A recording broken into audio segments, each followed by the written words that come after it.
Jack Hanna's Animal Adventures, brought to you by SeaWorld and Busch Gardens, for more than 40 years, working to preserve the world we share. Fresh Pet. Recipes so fresh. The only preservative we use is the fridge. Fresh Pet. Fresh food for Fido. For a tasty dog treat that helps to freshen his breath and make his teeth sparkle, try Blue Bones, a natural dental chew with ingredients that support both joint and heart health. Why should you buy from 1-800-PET-MEDS? You get the exact same meds you get from the vet delivered free for less. So call 1-800-PET-MEDS or visit 1-800-PETMEDS.com. Jack Hanna's Animal Adventures is recommended for viewing by the National Education Association. Brought to you by Mitsubishi Motors, the new 2000 Montero Sport. Wake up and drive.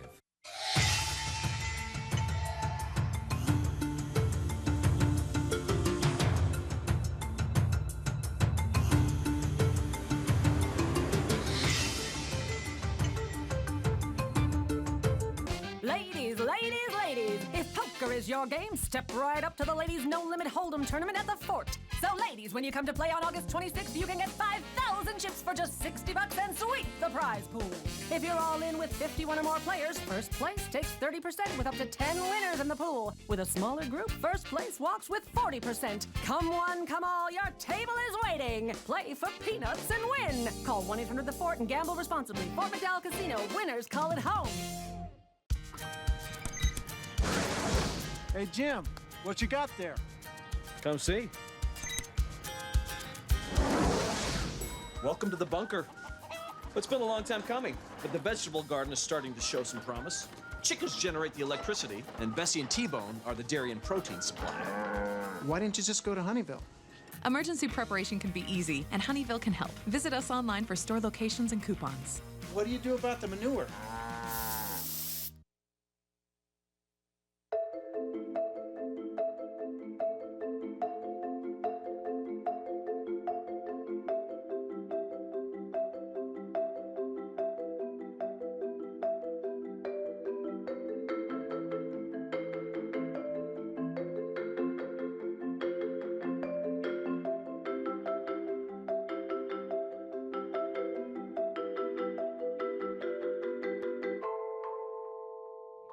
Good afternoon, Arizona. Welcome to Project 121, Action for Animals, and the 14th Annual Arizona Humane Society Pet Telethon. I'm Kaylee O'Kelly.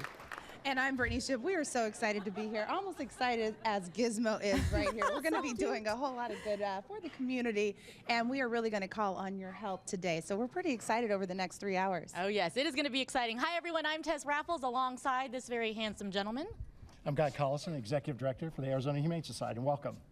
Thank you for having us. We are so thrilled to be partnering up once again with the Arizona Humane Society. Over the next 3 hours, we're going to learn a little bit what the Arizona Humane Society does, and more importantly, where your donations go, where your money will go, where the programs will be able to help out the animals, and not just the dogs, of course, but all types of critters, from bunnies to hamsters to kitties. We've got them all, especially those little, we have a puppy pen behind us. So cute. Oh, trouble. Gosh, adorable. And they speak trouble. And those guys behind us, they're the real stars of this show over the next 3 hours. You are absolutely going to fall in love.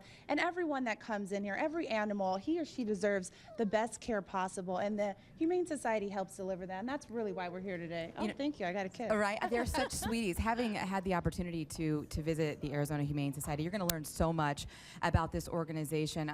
I was in tears while I was there hearing some of the stories. And you want to take all of them home? So we've got a couple that we're featuring right now. And don't you just love the smell of puppy breath, or am I the weirdo here? No, I think everybody agrees on that one. All right, I'll let you guys get these little guys to some of the folks who are helping out. You got it. And then I want to bring in Guy right now to talk a little bit more about what this is all about, what today is all about, Project 121. Talk a little bit about what is Project 121? What does that mean, that number? Yeah. Well, it's the average daily intake of animals that we have at the Arizona Humane Society, but it's really more than just a number. It's about little guys like Thule here and all the animals that we take in, as we said, 121 per day. They're the sick, the injured, the stray animals that come to our shelter for that second chance, and that's why we really need the community support to help find these guys the care that they need and their final loving home. There's so many inspiring stories here of how some of the animals got here, where the animals go, the amazing volunteers that are a big part of making the Humane Society work. What inspires you, Guy, to stay with them and be their executive director and guide and lead? Well, we couldn't do what we do for these animals without the nearly 2,000 volunteers we have, and the dedicated staff is just phenomenal. And really the support of the community is so important because we get no government funding. We're not part of any large national organization. So all the animals, the care of those 46,000 that we took in last year was all because of people in our community wanting to make a difference in their lives. What is the real goal of today? Well, it's fundraising, obviously, but it's also to care for these animals that so deserve a second chance. They're the inspiration to so many people. If you can't adopt, certainly make a donation. All right, there you go. Thank you very much, Guy. We'll be talking to Guy and meeting more animals throughout the day. Kaylee, I'm already falling in love with these animals. How could you not? You're going to be falling in love all day, Tess, because we have so many animals that we hope will get deserving homes. One of the most surprising things to me when I was able to sit down with the folks from the Arizona Humane Society was that they get no government funding, and that's why what we're doing here today is so important.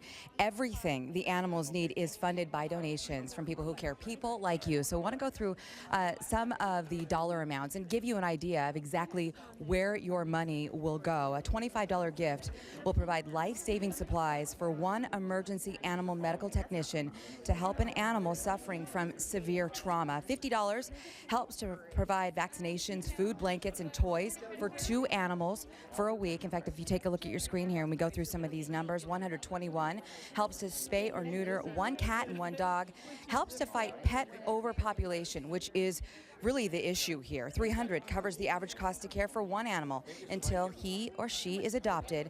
500 helps to cover the cost for surgery to fix a broken leg in the Second Chance Animal Hospital, which is really an incredible venue. Remember, you might not be able to take an animal home today, and that's okay, but you can certainly help to save their lives. And we hope that you will call now. I'll say that number. You're going to hear it over and over again today, but that's all right. 866-442-1320. Brittany?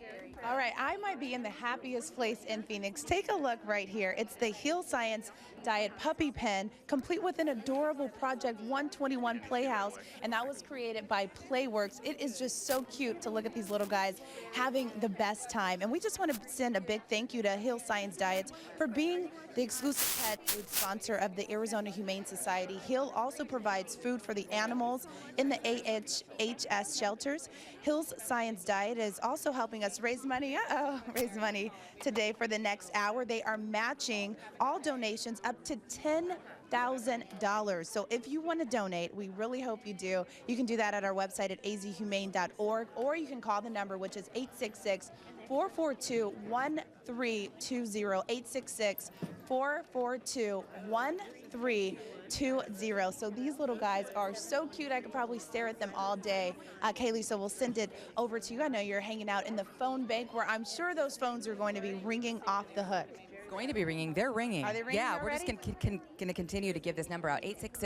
866-442-1320. In fact, Matt Blades are here with him from Mix 96.9, and he said, "Can I answer the phone?" I'm like, "Can you just wait for a second?" Good morning. I guess it's good afternoon now. Yeah, but it feels like evening because I've been up for so long. No, but it is great, and I hope that the phones do continue to ring. In fact, I'm going back and forth with my wife right now on text about which one of these cuties we're going to bring home. And what does she have to say about that? She's freaking out a little bit because I think she's fully aware of the fact that she's going to be the one responsible for handling most of it. But I mean, they are so cute. It's like you just want to bring some of them home. But I do like this side of it. I was thinking about this today. Even if you can't have a dog at your house, help out what the Humane Society does here. And I mean, that's really the goal, and that's kind of what you hope people will pick up the phone and do today. You were going to share a story. You said earlier this morning you were on South Mountain. I'm up on South Mountain, and so many of these people run up and down the mountain with their dogs. And I have big-time dog envy while I'm running up South Mountain because I don't have a dog with me. And so that's where I feel like this is what needs to happen today. I need to find a good mountain climbing dog. Is this where the tear slowly runs down your cheek so that your wife finally texts you back and says, "Okay, honey, yes"? We're working on that. But I really do hope people will pick up the phone. I hope that the Mix 96.9 listeners will support the effort. And, $5, $10, $25, whatever you can do today would be great. All right. Well, thank you for being here. We know it's important for you to be here, to you and for the rest of us as well. Tess? Thanks, Kaylee. Thanks, Matt. Good to see you guys here. You know, some of the animals that end up at the Arizona Humane Society come through with the help of the emergency animal medical technicians, EAMTs as we call them. And you may remember Cactus Jack, that little puppy that ended up in a cactus and had needles all over him. Of course, is back healthy and eventually found a home thanks to the Arizona Humane Society. But many dogs, cats, and even critters like bunnies and hamsters, they come in here too, arrive here because their families can no longer take care of them. But however they get here, you can guarantee that they are greeted with the passion and the love of each person that they come across here at the Arizona Humane Society. Take a look.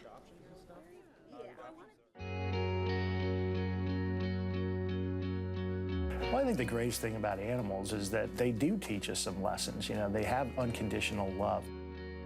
They've always got that look in their eye when they stare at you. They've got that wag in their tail. No matter what I do in life, it seems to always be about pets, and this is the only thing that I want to do.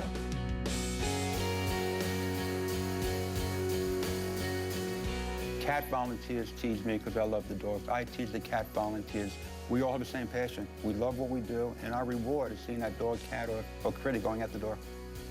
What really drives the Arizona Humane Society are the people behind it, both our staff and over 1,700 volunteers, that they have this compassionate spirit that comes through every day, this joy for the pets that they work with, and really carrying on the legacy of the Arizona Humane Society.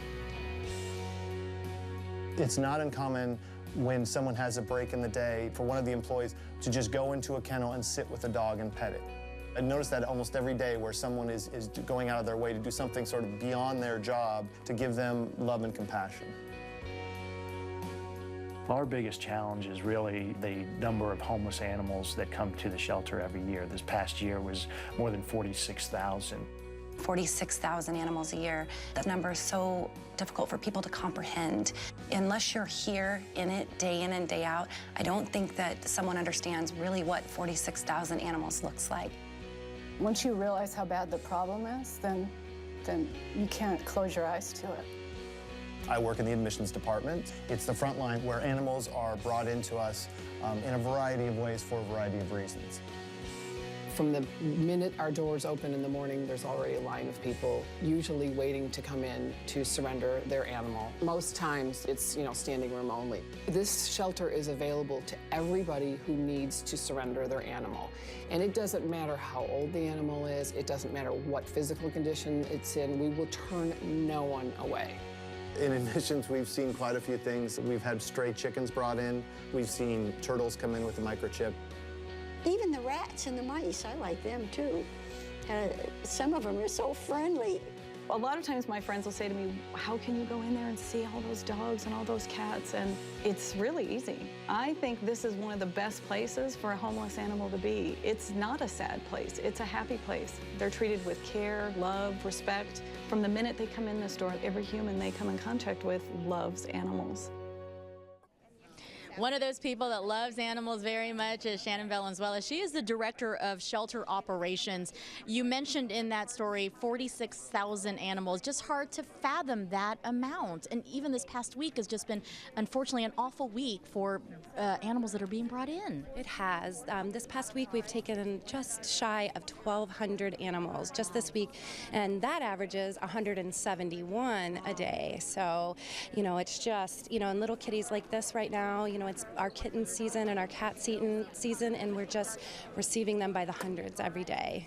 With all these animals here, it takes a lot to take care of them. We've been hearing for some of the volunteers, obviously they make the world go round here at the Humane Society, but what does it take to run this place?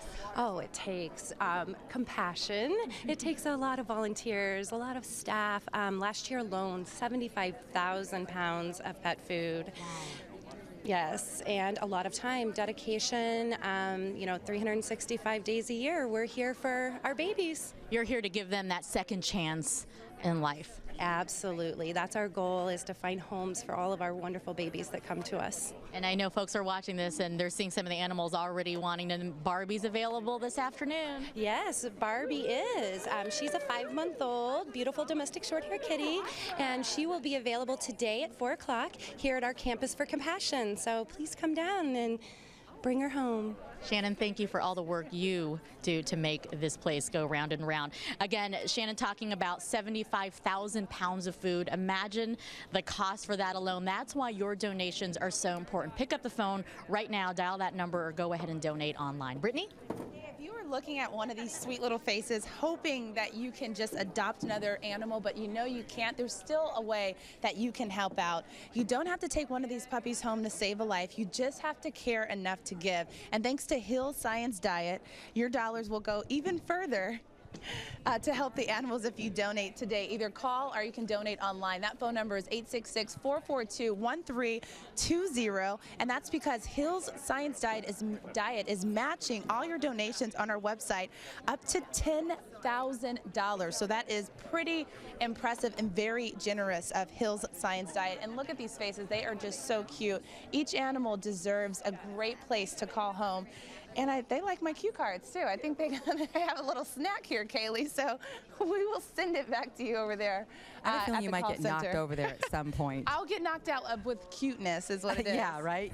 Thank you very much, Brittany. Well, we are here again with Guy Colliston. He is the Arizona Humane Society Executive Director. And I bet you get a lot of questions and that a lot of people are surprised when they do visit these campuses for Compassion, this one, and also they're at Sunny Slope. Yeah, you know, it's hard, like people said earlier today, hard to envision 46,000 animals all at once. That's why we kind of break it down to 121 animals each and every day. And I'll tell you, this whole Project 121 has been a great community effort that we've done over the past 6 weeks. Everything from Safeway getting involved in it. There are hundreds of stores across the state actually came together, allowed us to, you know, get in touch with their customers.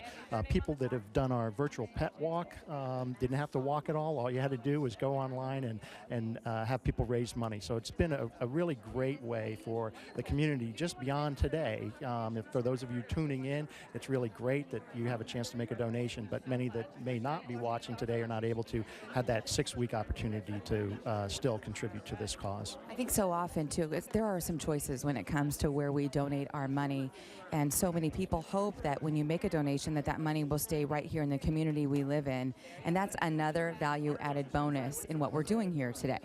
Yeah, as I mentioned, we're not funded by any government organizations, no national organizations, and 86 cents of every dollar that is donated to this organization goes right to helping the pets that we provide care and shelter to. You know what's incredible about that is how much overhead you really have. I mean, and it just goes to show that the money is being managed quite well. Yeah, it's cost on average $314 for a healthy adoptable animal that is surrendered to us in order for it to have that care for the time to be sheltered until it gets adopted. You know, usually that's 12 to 15 days once they are up on the adoption floor if they need medical care or to be spay-neutered prior to that. But once they're on the adoption floor, it's usually about 2 weeks before they're adopted. So it's fantastic. Where I grew up, we always had pound puppies. You know, my sister and I would always bring home the strays. And we used to refer to the Humane Society where I lived as jail for the dogs, so we would go down there and rescue them. It is not that way here in Arizona. In fact, it's a happy place. There's so many people, they're volunteers, and I think that made the animals happier, at least the animals I saw, which is wonderful. Yeah, I mean, we've been around for 55 years, and the community has done such an outstanding job of supporting this organization, and more than that, the animals in this community that so need their help and that second chance. These animals don't come here by any fault of their own. They're sick, they're injured, they're strays. Some people have had to surrender due to the economic times that they're in, and they can no longer afford to care for their pets, so they bring them to the Arizona Humane Society, and that's why, you know, today is so important to us. But we need loving homes ready to welcome new family members. Brittany? Yeah, and one other thing we just want to reiterate is the fact that it's not government funded. The AHS operates solely from all the donations that people like you who really care donate. So we're asking for a little bit of help, a whole lot of help today. And here's how your gift will help. $25 provides life-saving supplies for one emergency animal medical technician to help an animal suffering from severe trauma. $50 helps provide vaccinations, food, blankets, and toys for 2 animals for a week. $121 helps spay or neuter one cat or dog, helps fight pet overpopulation, and $300 covers the average cost to care for one animal until he is adopted. And just a reminder, every day a new 121 pets arrive here at the Arizona Humane Society. $500 helps cover the cost for surgery to fix a broken leg in the Second Chance Animal Hospital. And just remember that you might not be able to take one of these really cute, sweet faces home, but you can still help give these animals here a second chance. So Tess will send it over to you.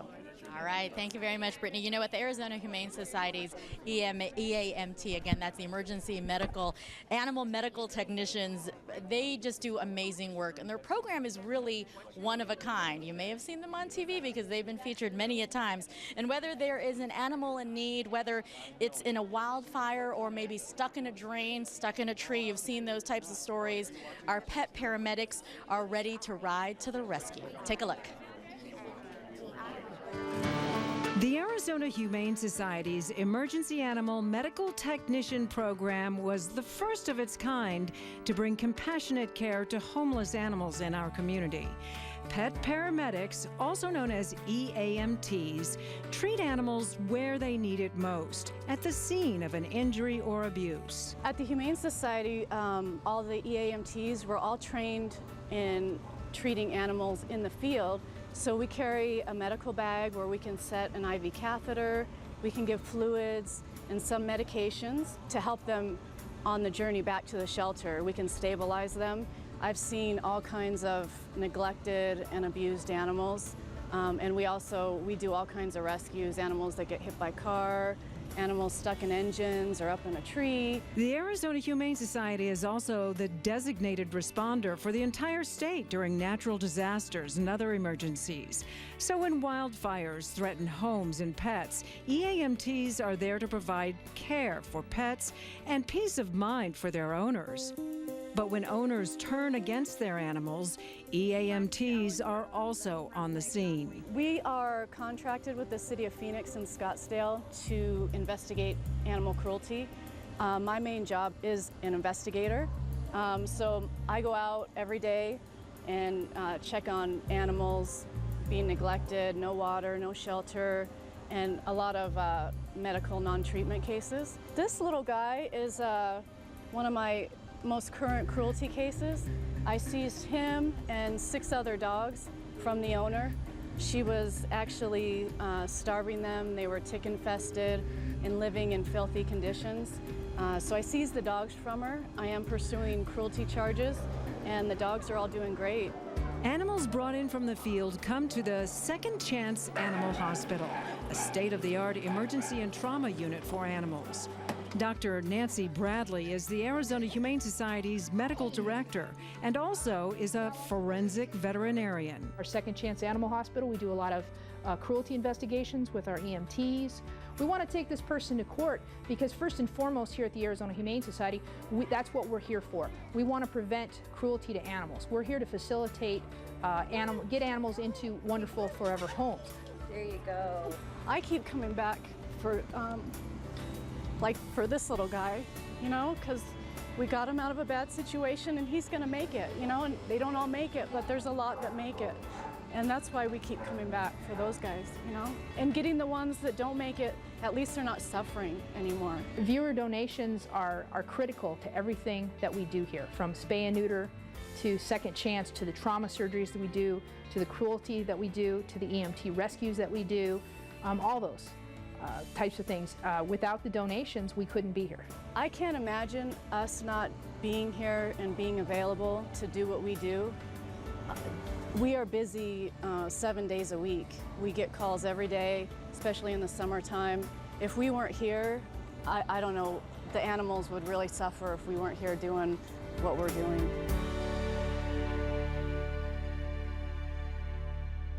Inspire you to do what they do because they are inspiring. And we have one of the great EAMTs joining us this morning. This is Tammy Murillo. You've been doing this for quite a while, more than a decade now. It's been quite a while for me. I've worked for the Humane Society for over 15 years now. Wow, we love it. We love seeing it. And who's this little guy that you brought along? This is Gertie. She's actually one of the dogs that I've adopted over the years. I've had her for 2.5 years now. I imagine you want to take them all home. And unfortunately, Tammy, you guys go out there sometimes in the worst situations. What type of problems do you see these animals face when they're out there? Mostly in Arizona, we're coming across a lot of heat distress. Some animals are just neglected, severely tick infested, no shelter, no water, but mostly abandonment. Last year, you guys had some 23,000 calls for help. That number just amazes me, and there's so many more that try to get here as well. We do. We had so many this year, and we actually had to take down some of our hours based off the weakened economy. So we had to go from offering our services from 20 hours to 11, and we're still receiving the same number of calls and going to every one of them. Wow, and that's why donations are so important. They do help programs like the EAMT program. They definitely do. As a nonprofit organization, the Arizona Humane Society runs strictly on the funds and the donations that the public makes. All right, well, thank you for all the work you do. Gertie, so glad you found a home with your mommy there. And there you go, another reason, so many reasons to pick up the phone or to go online and donate. Kaylee? We're talking a lot about these financial donations, and we certainly appreciate that. We hope that there are many of you who have space in your families to adopt some of these animals that are here because, and we've got puppies and kittens and things like that, but we also have several animals who couldn't move along with their families who may be facing some financial hardship. So remember that there are dogs and cats who are looking for homes that they're new homes because they had to leave other homes, and we just don't want this heartbreak. We hope that you can help. But the Arizona Humane Society currently has 13 emergency animal medical technicians, and when you think about the size of this community, it's just not nearly enough, and a lot of that does boil down to the amount of money that this organization needs. So let's talk about that, because $25, a gift of $25, can help to make sure their trucks are fully stocked with all the supplies needed when they go out on site when an animal may have been hit or hurt. But what's going to happen here now is that thanks to Hill's Science Diet, your dollars are going to go even further here to help the animals. That's if you donate online. We've had a few troubles with our website. Don't get discouraged. But when you go to azhumane.org and you donate $25, well, what's great is Hill Science Diet is going to match all donations, all of them, up to $10,000 on our website. So I'm going to say the website again because we want your dollars to go as far as they can. It's azhumane.org. And again, we're doubling your money. $25 will become $50 thanks to Hill's Science Diet. Brittany? Yeah, Kaylee, we're having a few difficulties with the website, so please don't be discouraged. Just log back on azhumane.org, and then the phone number is 866-442-1320. And we are bringing you a 3-hour telethon, and it's all about Project 121, Action for Animals. And it got its name because an average of 121 animals come into the Arizona Humane Society needing care every single day. Today, we're going to meet the 6 very special animals that are the faces of Project 121. Joining me now is Ashley Goebel, Pets on Parade host, so you'll see her on 3 TV all the time. And you fostered someone named Hugo. Tell us a little bit more about Hugo. Well, Hugo was an English bulldog, and he was found by emergency animal technicians as a stray. And when we found him, someone had wrapped his neck and his head with bandages. So what we're suspecting happened was someone wasn't able to afford the medical treatment, home treated him, wrapped him up, and tossed him out on the streets. But when we took those bandages off of his face in our Second Chance Animal Hospital, there was this stench that just filled the air. It smelled like a landfill. It was absolutely horrific. He had wounds from the crown of his head to the base of his neck. Half of his ear was missing, and the wounds were so badly infected that maggots were actually in his wounds. It was heart-wrenching, and I stood there, I was looking at Hugo. I said, when this guy needs a foster home, I'm ready to take him. So he spent about 2 months with me and made himself right at home, and was a really good foster. He made a remarkable recovery. If you see him today, he doesn't even look like the same dog. There he is in my house, and there he is today. So he is doing wonderful. He found a very good home with a couple who absolutely loves English bulldogs, and I hear that he's made himself quite comfortable on their couch as well, and he's doing really great. So that's that's what it's all about. I mean, we see them come in the shelter hurt, we heal them, and we find them the perfect family to spend their life with. Yeah, the Arizona Humane Society is doing such great work. That is a heart-wrenching story, and really it's donations that you guys send in that make it possible in order to care for dogs like Hugo. Absolutely, absolutely. We couldn't do it without the community's help. Yeah, and speaking of the community, we actually have a few callers that have already donated. Christine Hagwell of Glendale pledged $100 in memory of Rudy, then $200 from the wonderful volunteers and staff here at the Humane Society. So whatever amount that you have that you can give, it'll be really appreciated. And I know those phones are ringing off the hook behind you, Kaylee. And we have a few special people from our station helping out this afternoon as well. Stacey Delicat just hung up the phone, so we're going to put her on the spot, Ann Fields Mosley. I know it was important for both of you to be here, but let's talk about why. Well, I've always liked dogs. I've always liked organizations that take care of animals because there's so many tens of thousands of them out there that, of course, that need help, need a home, whatever it might be. For whatever reason, dogs and cats, they're left behind or they're not taken care of in the first place. And what's so sad is when you see some of these dogs and cats left behind, you know they're heartbroken. I mean, and for whatever reason, and some of the stories are legitimate, but it's just so hard to hear some of them. And we've been showing you a lot of these images of these puppies, and they're absolutely adorable, right? But there are some older animals that do need homes, and you know what? If you don't want to potty train, hey, that's a great option.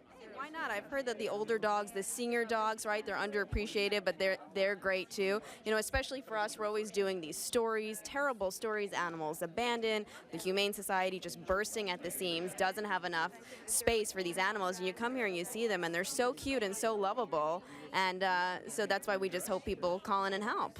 I got to point out, when you're talking about the animals being cute and adorable, you've got this little puppy right next to you, Paul Penzone holding him. His little ears just went right up. It's like, oh yeah, I know she's talking about me, right? I see him now. He's cute. That looks like, what, a Chihuahua mix or something like that. Those things.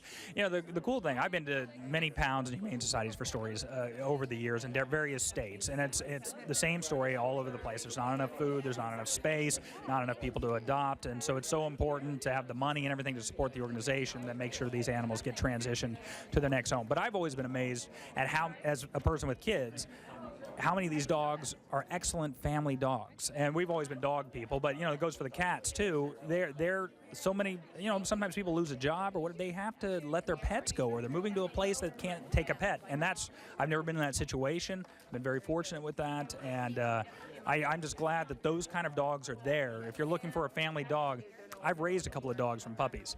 It's much easier to get them when they're about a year old and they're nice and all they want to do is play ball or go on walks. No, it's true. You raise a very good point. Plus, they teach responsibility. All right. Thanks, you guys. Brittany? Yeah, we talk a lot about animals that come into the Humane Society needing a second home, like Sophie right here. But we also talked to Royal Norman, and he's going to share with us about one of his favorite critters. This pet profile is brought to you by Safeway. Perry Van Zo is with the Arizona Humane Society, and who's the buddy that you have here?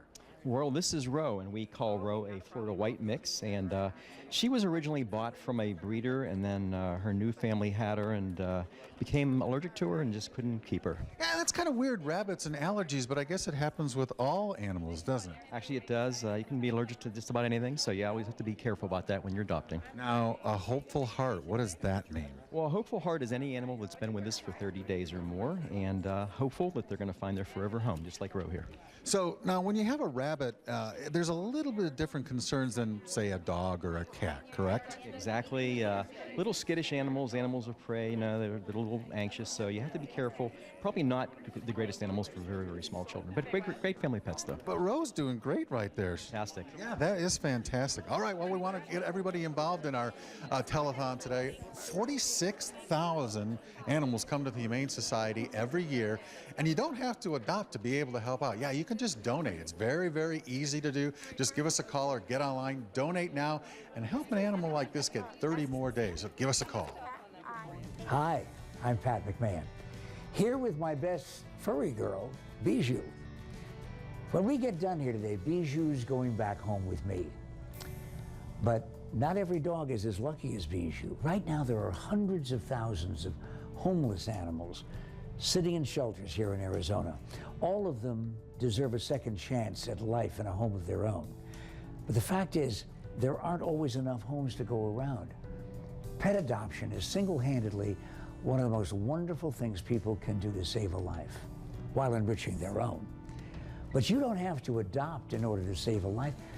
You just have to care, because your donations are what makes it possible for the Arizona Humane Society to take care of these animals till they get their second chance. Please, call and donate now. Right, Bijou? The Arizona Humane Society's Project 121 and Pet Telethon are sponsored in part by Hill's Science Diet. And I'm here at the Hill's Science Diet Puppy Pen. These puppies are just so cute. I literally could watch them all day. Looks like they're having a little fun in the water since we are dealing with the triple-digit heat. You can see them behind me there. Puppies and kittens are super adorable, but pet overpopulation is a serious problem here in Arizona. AHHS is the leading fight against pet overpopulation through their spay and neuter program. And your gift of $121 helps spay and neuter one cat and one dog to fight pet overpopulation. It costs more than double that, $300, to care for one animal until he is adopted. So your gift of $121 can be a part of the solution to fight overpopulation of pets in our city. The folks at the VCA Animal Hospitals know how important your donation is to the work AHS is doing. That's why they have stepped up to the plate to match all donations up to $30,000. So log on to azhumane.org to make your donation, or you can call the hotline. We have lots of people standing by, an entire phone bank, and that phone number is 866-442-1320. 866-442-1320, and make your donation. Your gift of $121 will become $242 thanks to the VCA Animal Hospitals. Kaylee?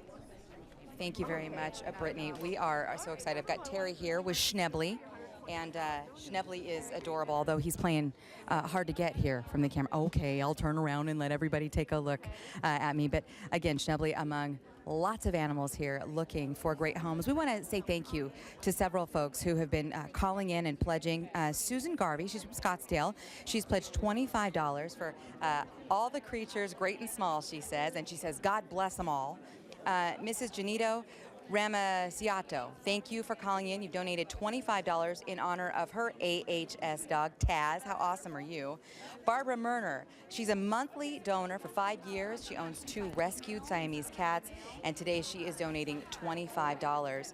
And Terry, you've been donating your time as well, which goes into all of this. Yes, I have. I've been volunteering now for 3.5 years, and I just enjoy it so much. It's a lot of fun to be able to spend time and give these guys the love and attention they deserve. Schnebley is just melting into you. You know, a lot of the animals that come to the Arizona Humane Society shelter, they are available for adoption right away. Lots of them are here today. Some, though, they need extra time to heal, to hope maybe their families find them, or to wait for a human parent to come home, possibly from the military. And that is where the Alternative Placement Department comes in.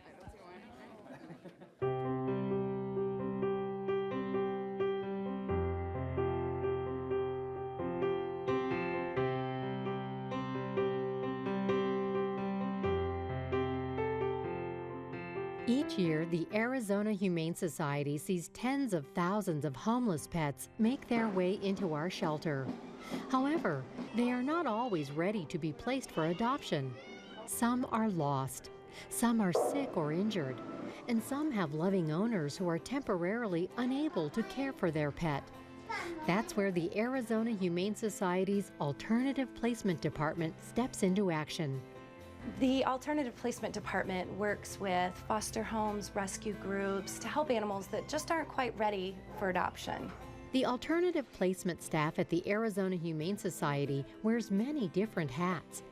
They coordinate foster care for the many animals who come into our shelter that are not quite ready to be placed for adoption. They also help reunite lost pets with worried owners, and they work with local animal welfare agencies to meet the specific needs of homeless animals. Whether it's transferring dogs to breed-specific rescue organizations or releasing wild animals to groups that specialize in wildlife rescue. We have many special programs here at the Arizona Humane Society. They range from helping victims of domestic violence to helping someone that is part of an emergency, whether their house has burned down, they were part of a car accident, military personnel that have been shipped overseas. We have special programs to help a lot of people. Alternative placement helps coordinate that by either working with foster homes or the animals stay here at our shelter, depending on their medical needs. Project Active Duty is one of many alternative placement programs offered by the Arizona Humane Society. The program provides foster care for the pets of military personnel being deployed for active duty for the duration of their deployment.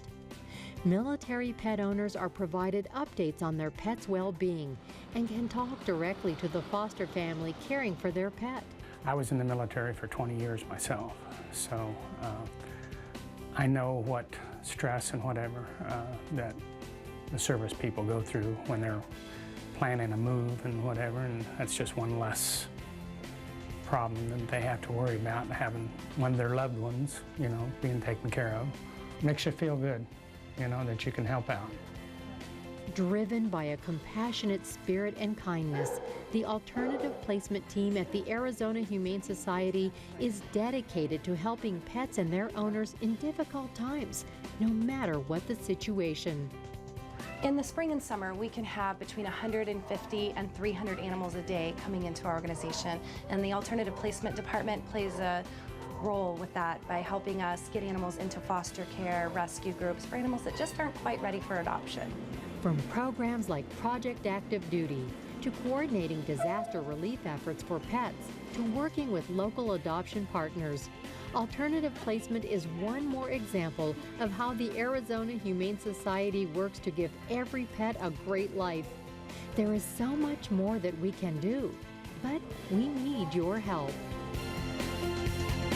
Well, that'll tug on your heartstrings, right? The Arizona Humane Society actually partners with more than 125 valley rescue groups and organizations to place these animals through means other than traditional adoption. And as you just heard about this incredible organization, we have Elaine Ransdell with Soldier's Best Friend. She is the executive assistant. We'll get to Mark in just a moment about how this organization has helped with he and his dog. But Elaine, thanks for being here. Thank you for having us. We appreciate it. I think a lot of people, when you talk about a service like this is one of those options. Hey, it's live TV, ladies and gentlemen. When we've got animals on the air, anything can happen.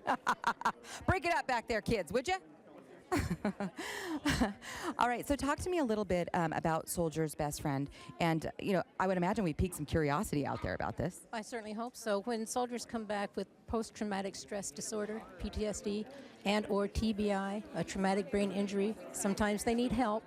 And we have learned over the years, everybody knows the human-animal bond and what a huge difference it can make. So we'll take the veteran once he's been approved, because there's a long approval process. Once they've been approved, we get a dog if they don't have one, and they train together, which is what Mark and Logan have done. Logan came from the Arizona Humane Society, so we process about 80 to 100 people a year. My goodness, that's wonderful. That is our projected numbers right now. That's what we intend to do. We opened in spring of last year.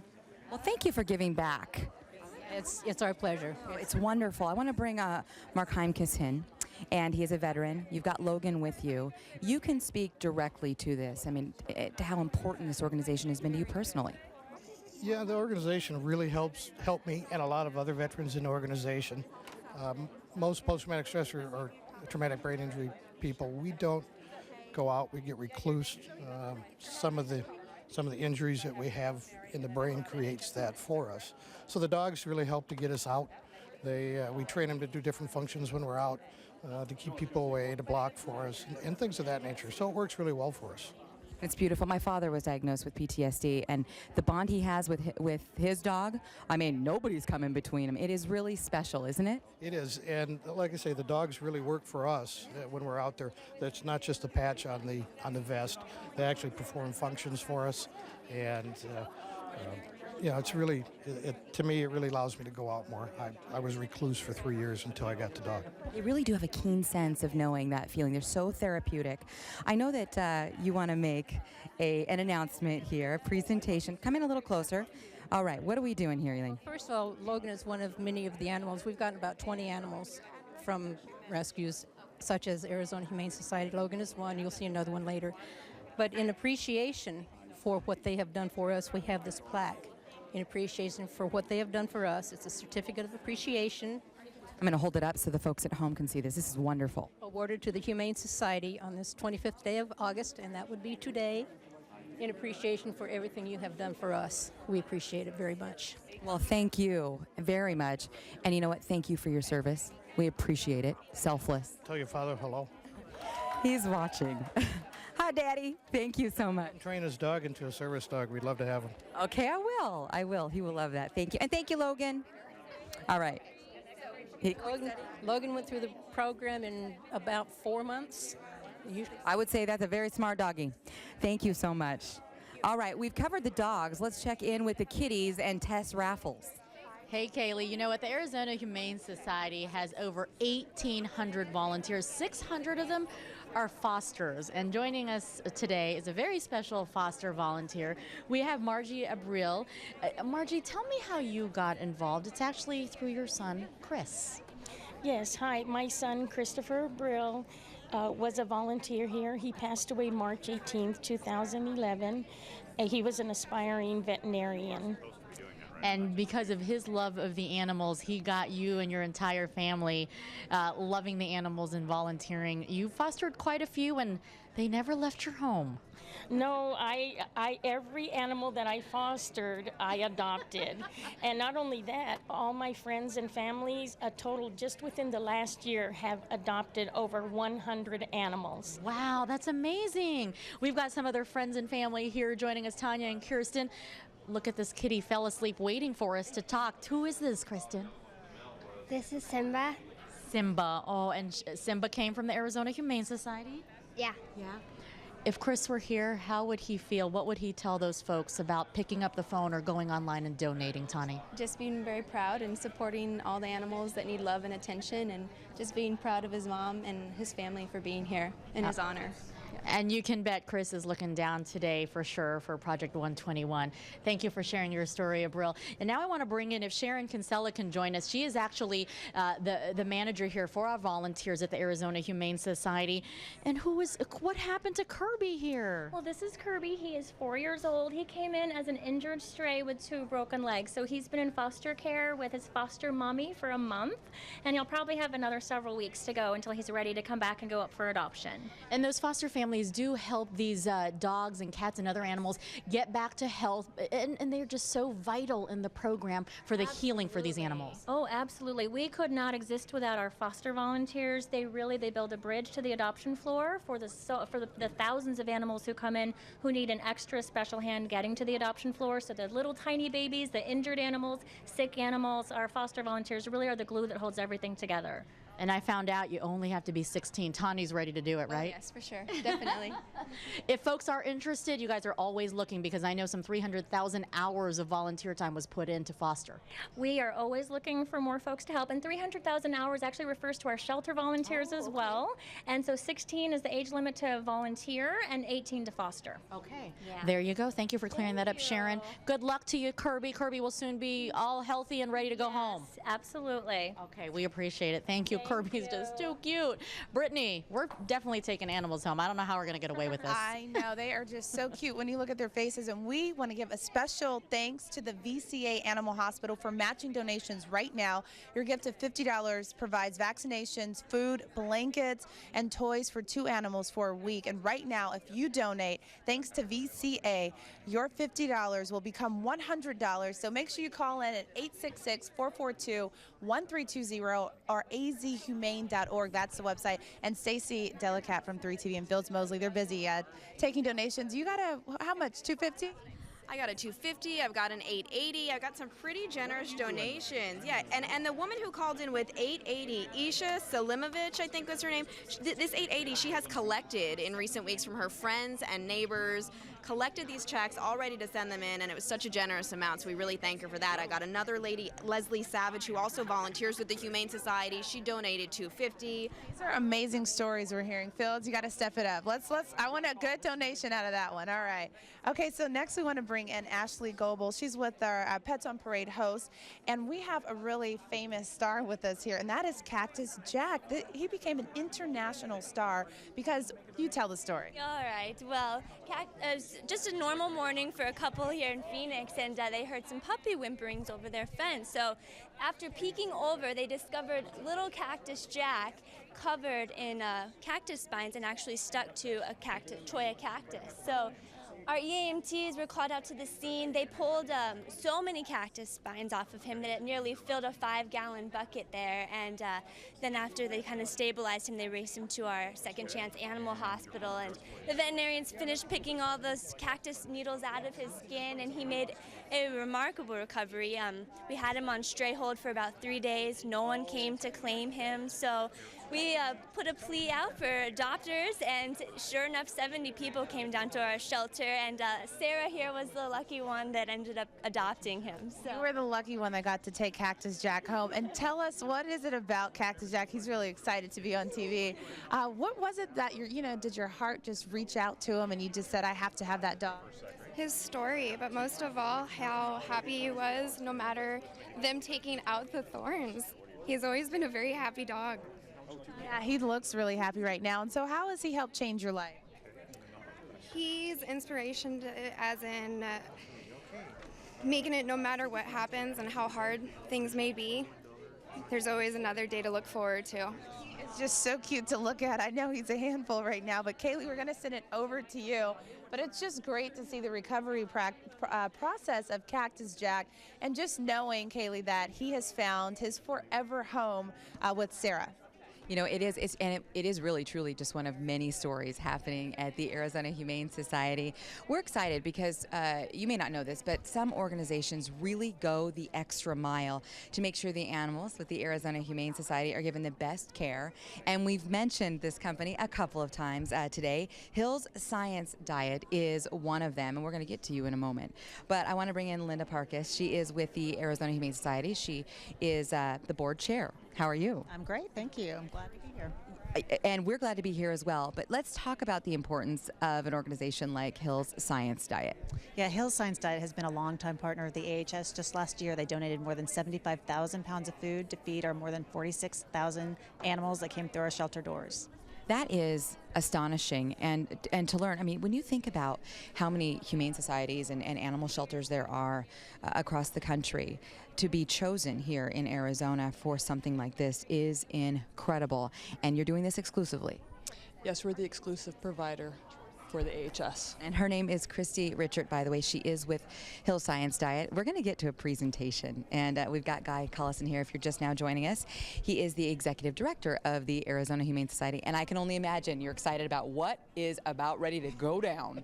Well, we're thrilled for Hill Science Diet's participation, not only in the shelter type of program, but they also did some matching donations today, which helped us raise a total of $20,000 from Hill Science Diet. So give them a round of applause.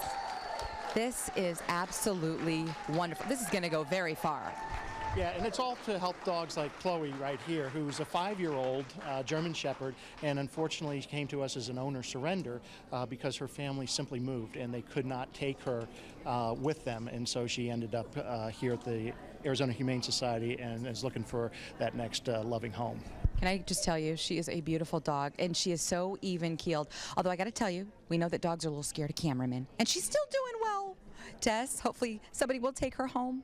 I think so. I don't know how folks can deny these adorable faces, whether it's a dog or the cats. We're here in the cat area this afternoon. You know what? Before any of these animals go home, though, they are ready and they are healthy, thanks to the wonderful veterinarians and the wonderful staff that helps basically get them back to being healthy, though, so that they can go home to a loving family. And joining us right now is Dr. Kathleen Croteau. She is the lead veterinarian here. You lead about a dozen or so doctors that have just this awesome passion, of course, to help these animals. Absolutely. We have a wonderful staff of veterinarians that are dedicated to both our Second Chance Animal Hospital, where we take care of stray animals, as well as our veterinarians that work in the public area, taking care of low-cost needs of our public, as well as the spay-neuter. And folks that may have heard the term open take facility. What does an open intake facility mean? Basically, that means that the Arizona Humane Society has been here for the past over 50 years, taking in all animals, any breed, any size, any age, and any medical condition. And we have our doors open to all of those to try to provide help to those.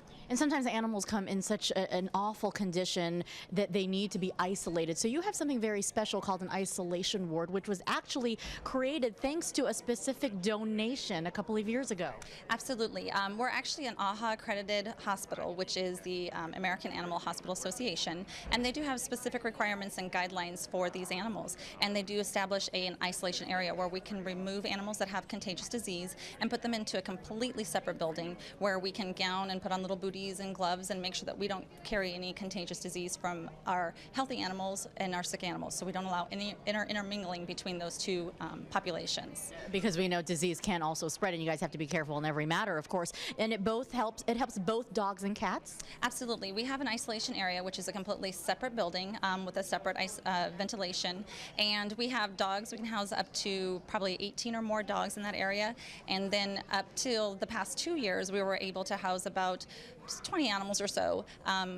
Fortunately, this donation allowed us to almost double the size of our cat isolation area, and we were able to save an additional 600 animals this year alone, just based on that additional room and kenneling space that we have available through donation. And that was specifically through one donation. And when you actually pick up the phone or donate online, Dr. Croteau was just telling me you can specifically ask your donation to go to a specific program, which I did not know. Yeah, absolutely. We have a lot of programs out there, which unfortunately people aren't aware of everything that we do. But certainly give us a call, talk to some of our people, let them know where you have an interest, whether it's in the medical area, whether it's in a volunteer area, whether it's specifically spay-neuter, and you can designate your funds to go to that specific area so you know a direct outcome.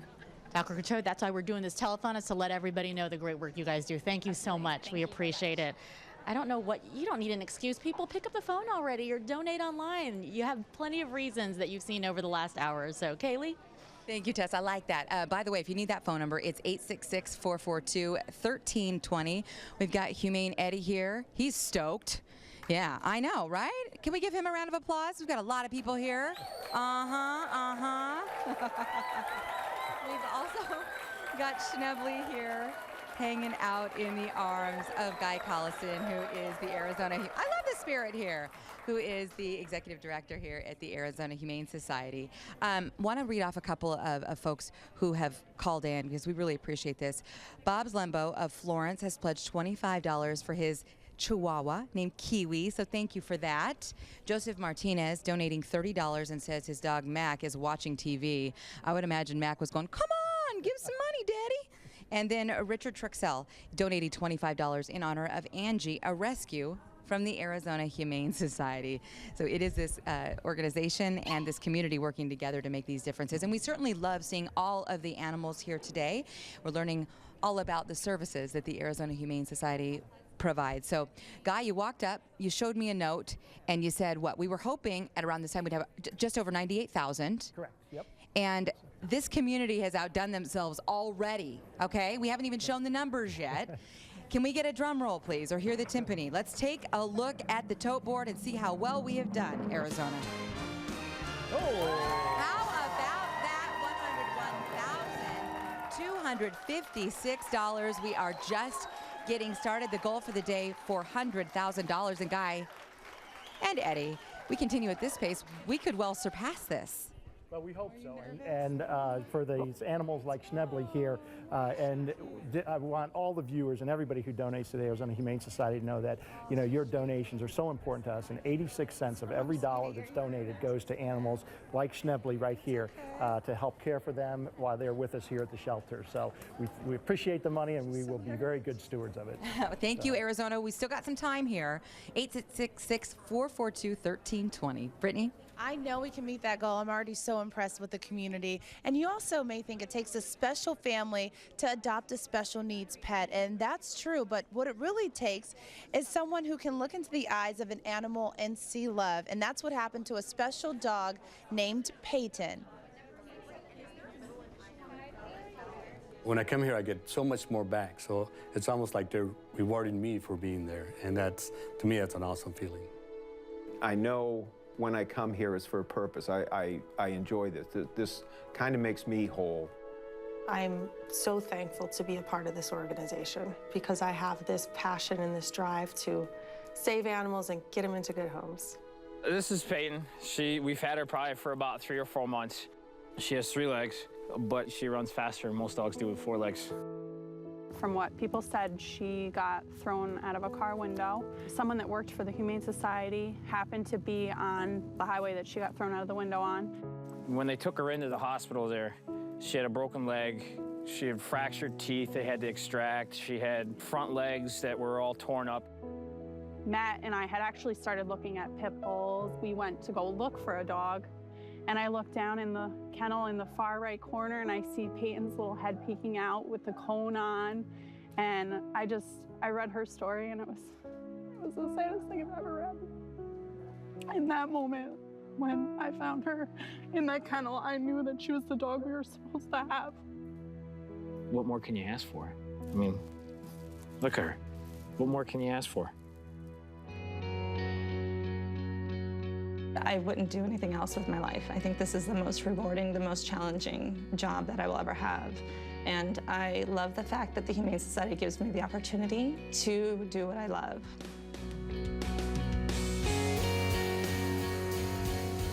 One of many injured animals who got a second chance at life thanks to the Arizona Humane Society's Second Chance Animal Hospital. Your donation of $25 or more can help provide the life-saving supplies used by emergency animal medical technicians to bring those animals to the hospital.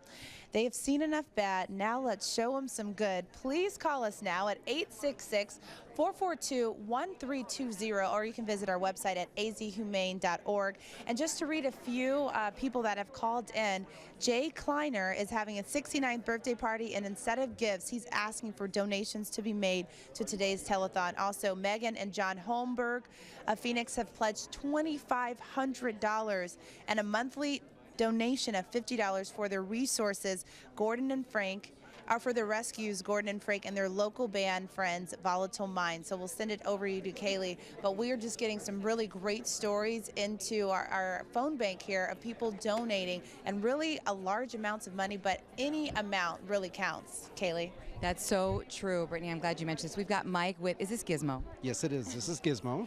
And this can be a little nerve-wracking with all these cameras here, but Gizmo, it's okay. Things are going to be just fine. Yeah, you can tell she's going to be just fine. Hang tight with me because we've got so much going on. Project 121, by the way, came into being because the Arizona Humane Society does take in an average of 121 animals. That's every single day. And it gives you an idea of how great the need is here in this community. And without the compassion and care that they find here, those animals would have nowhere to go, and that's why your donations are so important. Now, we were trying to nail down Miss Arizona USA. You may have seen her in the Miss USA pageant not long ago. Look at her. She's just a knockout, isn't she? She's very busy on the phones right now. Her name is Erica Francie. She's really fun to follow on Twitter. Try to live vicariously through her, the glamorous life that she has.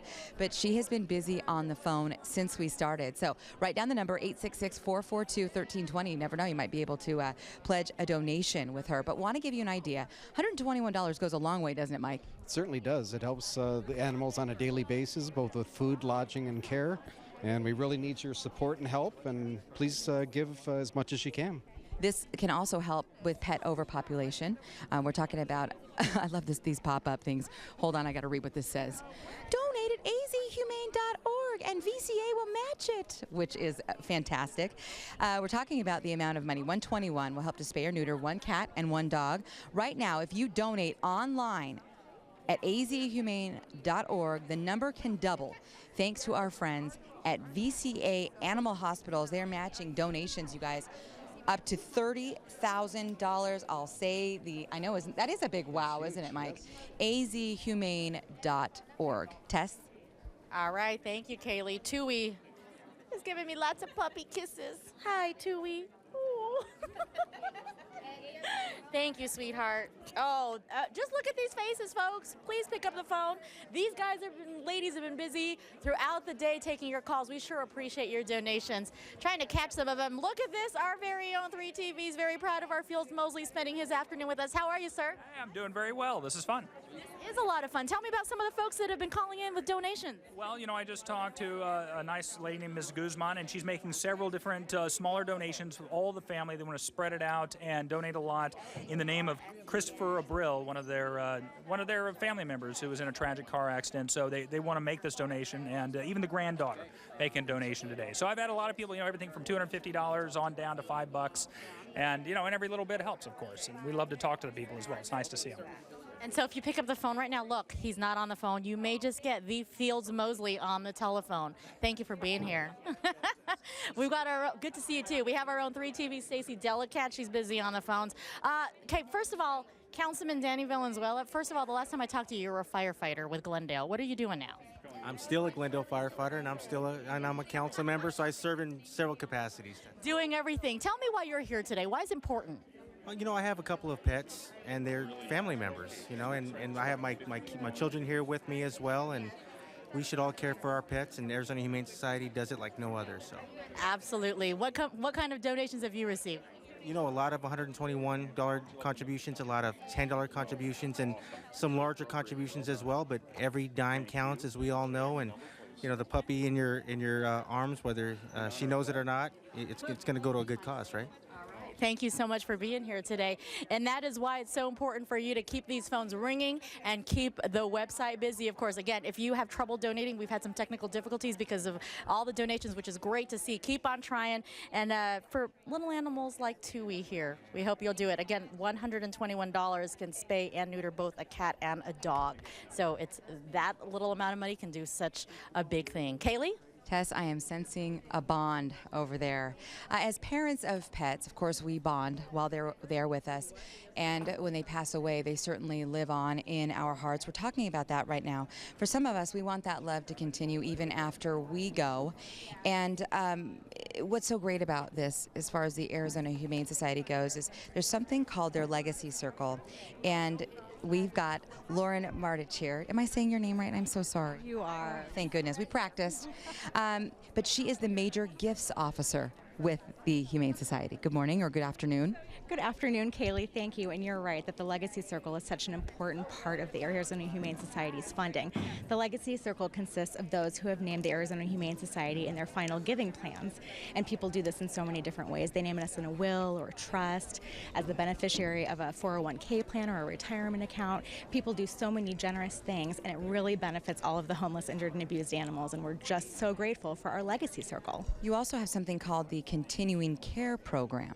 Yes, and it's a special benefit of membership in the Legacy Circle, and it finds a new, wonderful, and loving home for your pet should, God forbid, something happen to you and you predecease your pet. It's a program that we're so happy and proud to offer because it really gives peace of mind to pet parents. How interesting. I mean, who knew that these opportunities were available for folks? And sometimes it's hard to think about that when you look down the future, but unfortunately, sometimes it is a reality. You also have another story you want to share. I do. It's the story of Ranger, who is the most darling little kitty in the world, a little gray kitty. And Ranger's mom was a member of our Legacy Circle. And she passed away. She was an animal lover. She did everything for animal lovers. She loved Ranger so much, and she left the Arizona Humane Society in her estate plans. We found a wonderful new home for Ranger, and you could just tell he missed her so much. For the first few weeks after she passed away, he would not come out from under the bed. What was his mommy? Oh, well, yes, and he was just heartbroken, but he's in a wonderful new home. Now he's loving life and living it up, and we're just so glad that we're able to make that possible. We're so glad that you're doing that here in Arizona as well. Lauren, thank you very much. Some great information this afternoon. Brittany? Yeah, there's a lot that goes into getting all of these animals ready to be adopted. And that's not just providing food and a place to sleep. Patty Kirkpatrick is with some special volunteers from the VCA Animals Hospital who are helping to get some lucky kitties ready to find new homes. Hey, welcome to the Arizona Humane Society's Cat Corral. I'm with VCA Animal Hospital's Marcy May. Thanks for being here. You've got a big army of volunteers here. Tell me what your volunteers are doing here today. We are here today trying to get all of the cats ready for adoption. We're giving them a little extra TLC, some new collars, brushing them, just trying to get them ready for their new homes. You've been partnered up with the Humane Society for quite a while now, and VCA Hospitals considers that partnership really important. Tell me about that partnership and why it's so important. We have been partnered with the Humane Society for years now, and we've helped so many animals through helping the Humane Society. They've really provided us with a great platform in order to give back to the community and help. We also provide a free first exam for all new adoptees, so that way we can help to educate clients on the needs of their new pets and to provide knowledgeable and compassionate vet care through every stage of their new adoption. The whole purpose of this telethon is its Project 121, Action for Animals. And 121, of course, refers to the number of animals that are dropped off daily at the Arizona Humane Society. That is truly a shocking number. It is a shocking number. You know, 121 animals a day. I think that the statistic is that if every person in Arizona had 5 animals, that's the only way that we would be able to provide homes for every animal here. So we try to really do everything that we can with the partnership to provide those homes. So that's got to be providing some kind of a motivation for you and your volunteers. Absolutely. We want to do everything that we can to give back to the community and find these animals not just homes, but forever homes. Marcy May with VCA Animal Hospitals, thank you so much. And if you can't adopt one of these beautiful creatures here today, one of these cats or kittens, please call and make a donation. Please donate generously today. Make a call now. Thank you so much. This Pet Profile is brought to you by Safe Light Auto Glass. Hi there, I'm Royal Norman with Bretta Nelson from the Humane Society, and wow, what a beauty. Now, a lot of times dogs and cats and all the other animals, they come in the front door. Not so in this case, right? Yeah, Babe, actually, we were called out to rescue her. Our emergency animal medical technicians were called in by Phoenix Police and Phoenix Fire. And Babe's owners had actually passed away, so we had to go to the scene and confiscate all of the animals. And that's part of the NOCA program you call us. What is that? We have a lot of different programs, but NOCA is Next of Kin Assistance Program. And anytime there's a violent crime or a death in someone's family, we can take the pet for a short period of time while the family grieves and figures out what to do. Oftentimes, a family member takes the pet, but in Babe's case, we weren't able to, so up for adoption. There you go. And also, we talk about all the wildfires that we have around Arizona. You guys help out in displaced animals too, don't you? Exactly. Throughout the state, we will provide that temporary home, no matter if it's an auto accident, a wildfire, or in this case here. It's a great program. The Arizona Humane Society, 121 pets coming here every day, folks. You don't have to adopt to help out. All you have to do is give us a call.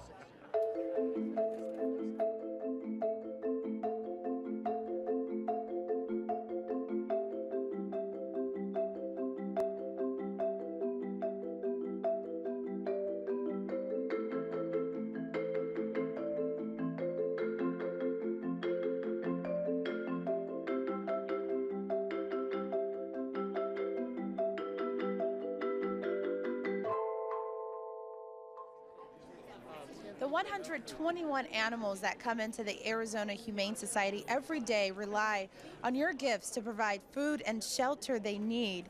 Without the compassion and care that they find here, those animals would have nowhere to go. And that's why your donations are so important. So we are asking for you to call in right now. Donate whatever you can. The phone number is 866-442-1320, or you can log on to the website at azhumane.org. And we do have a few we want to read off. Callers have been making donations all day, so we want to shout out Lori Buckeye, who donated $250 to all the good people willing to help animals. So thank you so much for that donation, Lori. And Tess, we are going to send it over to you. Brittany, my puppy's just as cute as yours. This is Brownie, everybody. And all the animals that you guys see here today will be available for adoption starting at 4 o'clock this afternoon. I know we've been getting some calls on that.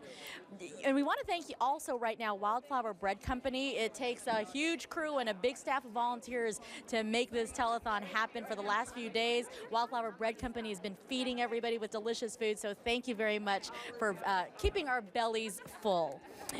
What would you do if 121 animals showed up on your doorstep? That's unfortunately a question that the Arizona Humane Society has to ask every single day, because that's what happens. 121 animals like Brownie come here to their doorstep. How do they make this work? How do they make it happen? Take a look.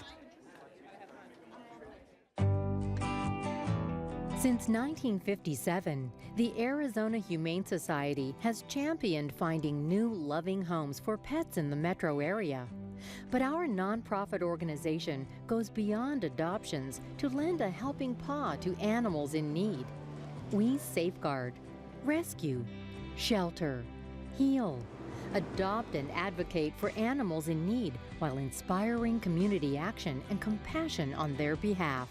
One of the things I think that people don't know about the Arizona Humane Society is that we are, in fact, more than just adoptions. We have our EAMT program where we go out and do the cruelty and pick up the sick and injured animals. We also have our Second Chance Hospital. We have 3 public clinics that are low-cost spay-neuters, and we have alternative placement services. The Arizona Humane Society was founded on a compassionate spirit that compels us to not only provide for animals, but also the people in their lives.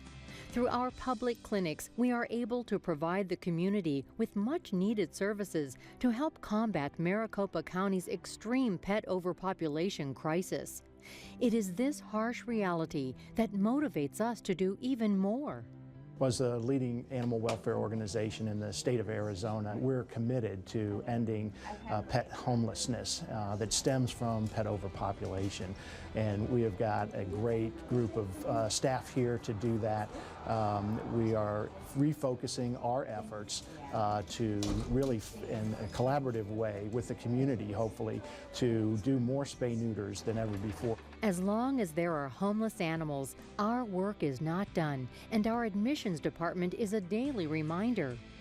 As an open intake facility that accepts every animal, regardless of breed, age, or medical condition, we are constantly faced with heart-wrenching decisions.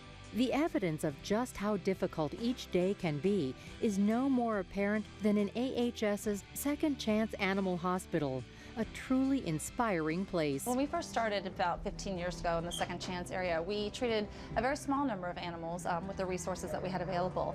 But in the past 15 years, we've really grown and been able to develop to where we're now saving over 13,000 animals through our Second Chance facility, providing all kinds of exceptional medical care from radiology to ultrasound, advanced orthopedics and diagnostics. So we're really able to do so much more for the animals in our community than we've ever been able to do.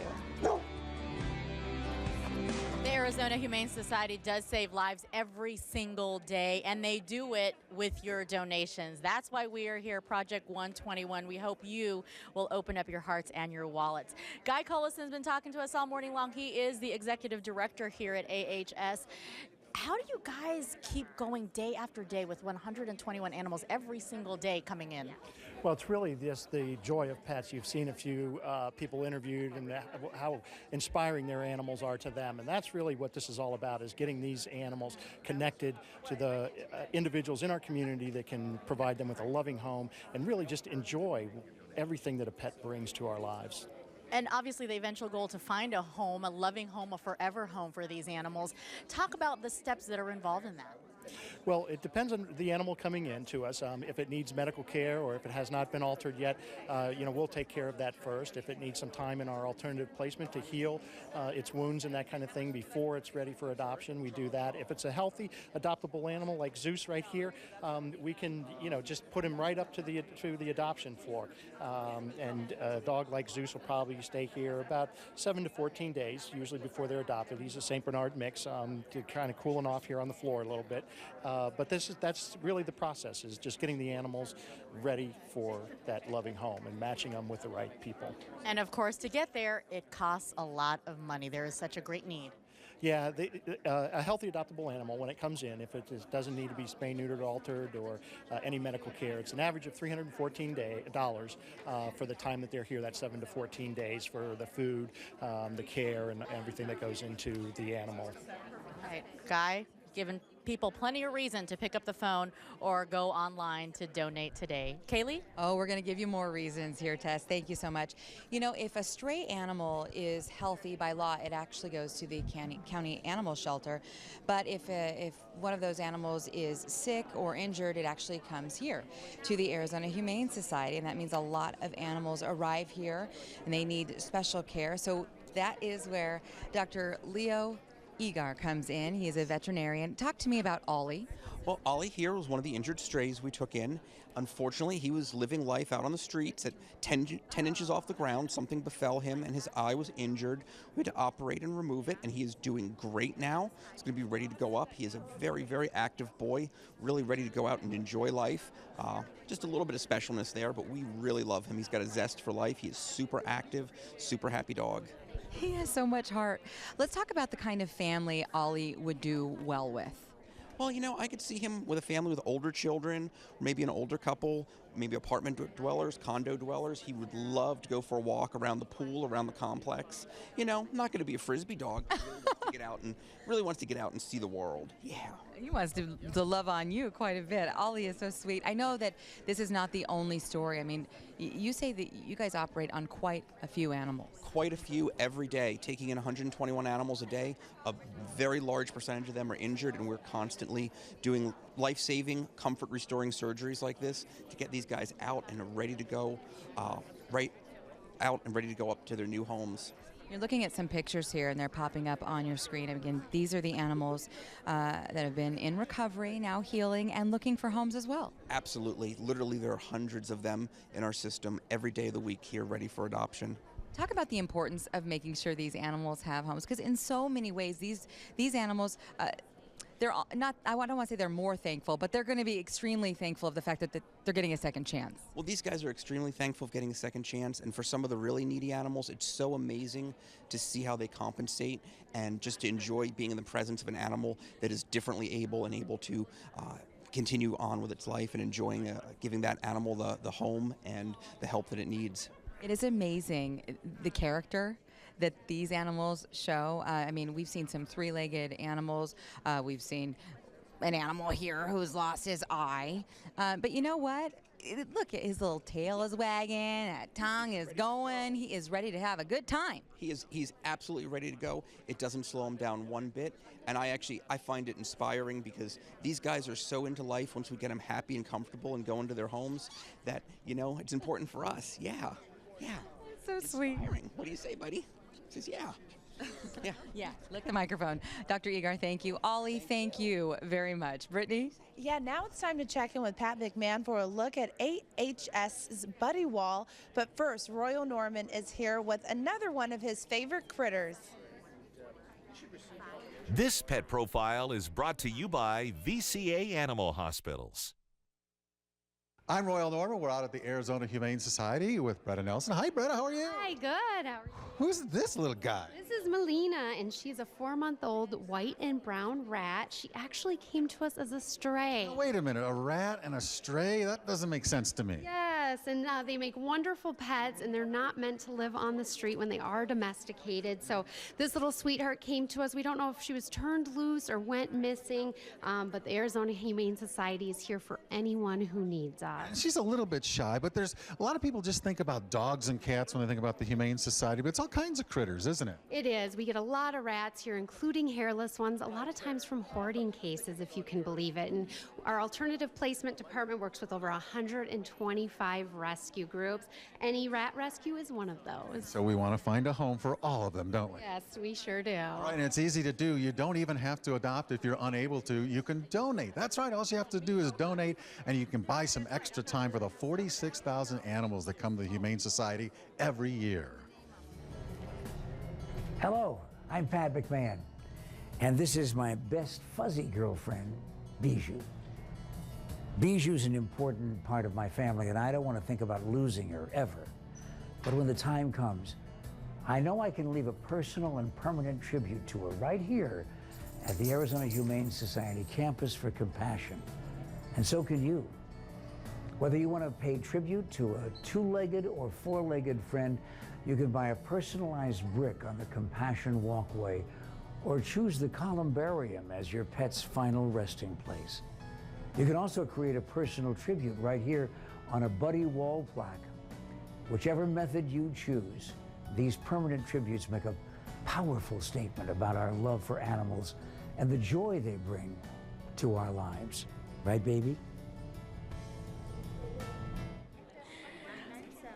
Okay, here's my little helpers. Chewed up note cards. That's what you get. Thank you very much for bringing this here in the puppy pen. And let me tell you, some of them finally got a little tired while we've been here for the telethon. Now an hour into this and 2 hours more to go. We hope you'll pick up the phone and donate. We want to give some special thank yous. Terry Dornick is making a pledge of $25 in memory of 3 special dogs, Jojo, Hannah, and Raisin. So thank you very much, Terry, for your donation. Pamela pledging $25 in honor of Sam.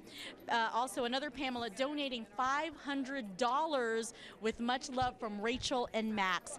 And you know what, if you have a special little guy or girl at home, we would love for you to pick up the phone and donate right now in honor of your beloved four-legged friend at home. I shouldn't even say four-legged friend. Some people may have some reptiles out there. Look at these pups, though. I think they're finally worn out. Thank you for making this visit very easy. Yes, hello. Brittany, I want to take one home. You're right. Oh, I know. You just fall in love. Take a look at how cute Gizmo is just hanging out. And then I have 2 very special young ambassadors with us, and they raised a lot of money for us, and it just took a lot of, imagination. They came up with a game plan and they executed. So we want to bring in Sophia and also Allison. How are you guys doing today? Good. You're doing good? What about you? We're doing good. I understand you guys have a weekly newspaper and you put together a dog fair? Yes, yeah, we do. Tell us about the newspaper. It's called Paw Prints, and it's about dogs, and we give half the proceeds to the Humane Society, and the other half we use to buy ink and paper or whatever else we need for the Humane Society. That is such a cool idea. How did you guys come up with that? Well, actually, Allison read this book, and these kids wrote a newspaper, and we wanted to make a newspaper, and she loves dogs, so I agreed to doing it about dogs.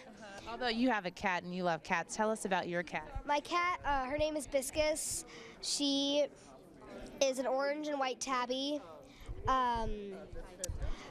Her name is after a flower called the hibiscus, so when you say hi to her, it's hibiscus. I think there's a picture of you guys together right there. That's pretty cool. How long have you had Biscus? About 2.5 years.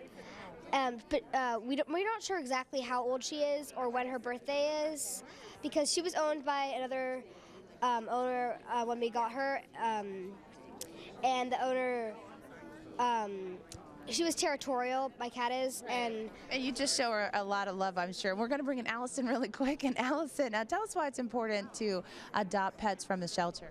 Well, most of the dogs that you find at the shelter are in really small, tight areas, and they're not as friendly as the ones that are found, at the Humane Society. And the ones at the shelter are breeded, and the ones at the Humane Society they find and rescue. All right, do you guys want to help us get donations right now? Because I know you guys have already done a lot in the community, but we want everyone that's watching to call in. So do you want to help me read the number? Where should they call? 866-442-1320. Or they can go to the website? azhumane.org. Thank you so much for all the work you guys are doing in the community. You are truly an inspiration. Kaylee, how cute are these young ambassadors over here? You better be careful. Slacking. They might take your job over there, Miss Thang. I know. They did a great job. I love that, Brittany. Thank you. It is now time to meet another of the faces of Project 121, although many of you already know her well. Her name is Ashley Goebel, and she is the host of Pets on Parade, and it's on 3TV at 12:30 on Saturdays. We're thrilled that you're here with us today. Yeah, it's been a lot of fun so far, and you know, we have some really great stories. One of them is Isidore, this little Schnauzer mix who was found abandoned on the side of the road. She had been wounded and injured and attacked by another animal, we're presuming. And we think that she had probably been out there for a couple of days, because when she finally made her way to the Arizona Humane Society, she was very dehydrated and weak and lethargic. But, you know, a couple weeks in the Second Chance Animal Hospital, and she was doing really good and back to her zippy, spunky, you know, Isidore playful self. So she found a great home, and she now lives in Sun City with her new owner, and they say that she just enjoys leisurely strolls, and she's the perfect little lap dog. So, you know, just another success story and another, you know, reason why your donations go to helping animals. You know, this is really, I mean, let's talk about the love surrounding this animal. It just goes to show that if you give a little bit of love, you get so much back, because Isidore, I'm sure, is loving and so much back that it's sort of, it is a win-win situation. You know, especially after being abandoned by her owners, and like, they still have so much love to give, and they deserve that second chance, absolutely. And that's why we're here today. Absolutely, that's why. All right. Thank you so much. Tess? Thanks, Kaylee. Thanks, Ashley. You know what? AHA's emergency animal medical technicians are the first responders in the Valley for any type of situation involving animals that are injured, that are abandoned. And you know what? Sometimes the job is not easy, as you can imagine, but it certainly can be very rewarding when they can help out an animal that otherwise would have a much horrible fate. Take a look at Rocky's story. I do what I do because every time you rescue an animal, or anytime you pull an animal out of a situation, that animal that you're saving is going to be keeping somebody's feet warm next winter, or some little kid's going to be playing with them at a park. And I think about that every case. We are the first responders to animal cruelty complaints in Phoenix, and it's a tough job. It's hard seeing what we see. The call came in for Rocky first thing in the morning, 8 a.m. I got to these people's house and found him passed out on their front stoop. He wasn't moving. He got to their front door and collapsed. On my way in, I called the hospital and said, I'm coming, here's what I've got. And they were waiting, and I was able to get him right in, and he went right into surgery. Rocky first came into our Second Chance Animal Hospital having suffered a vicious attack from another large dog. His entire neck had been filleted open by puncture wounds and shaking. It was infected. Rocky's had a total of 3 procedures to get him to the state where we see him now, where his neck is healed together, and he's getting very close to being ready to go up for adoption. We're providing the highest level of trauma care and rehabilitation in the Phoenix Valley. Rocky is not an isolated case. He is one of many, many, many that we save every year. To be able to see Rocky today and actually see him interact instead of be the little comatose kid that he was, and have him be so healthy and so happy, I mean, this is why we do it. I'm gonna cry. We are growing dramatically. The fact that we can take on the number of animals that we take on a yearly basis and help as many as we do all comes down to the financial support that we get. And actually, Dr. Leah Eager actually worked on Rocky, helping him out to get back to health. And Liz Truitt is one of the EAMTs. Where is Rocky now, first of all? Rocky's up north. He and his older human brother are moving into NAU this weekend, doing the back to college thing. That is wonderful. So his foster family ended up adopting him. They did. He's got his forever home with the family that was fostering him, and they're dropping their older son off at college, and the younger son, Rocky, will come back here to the Valley.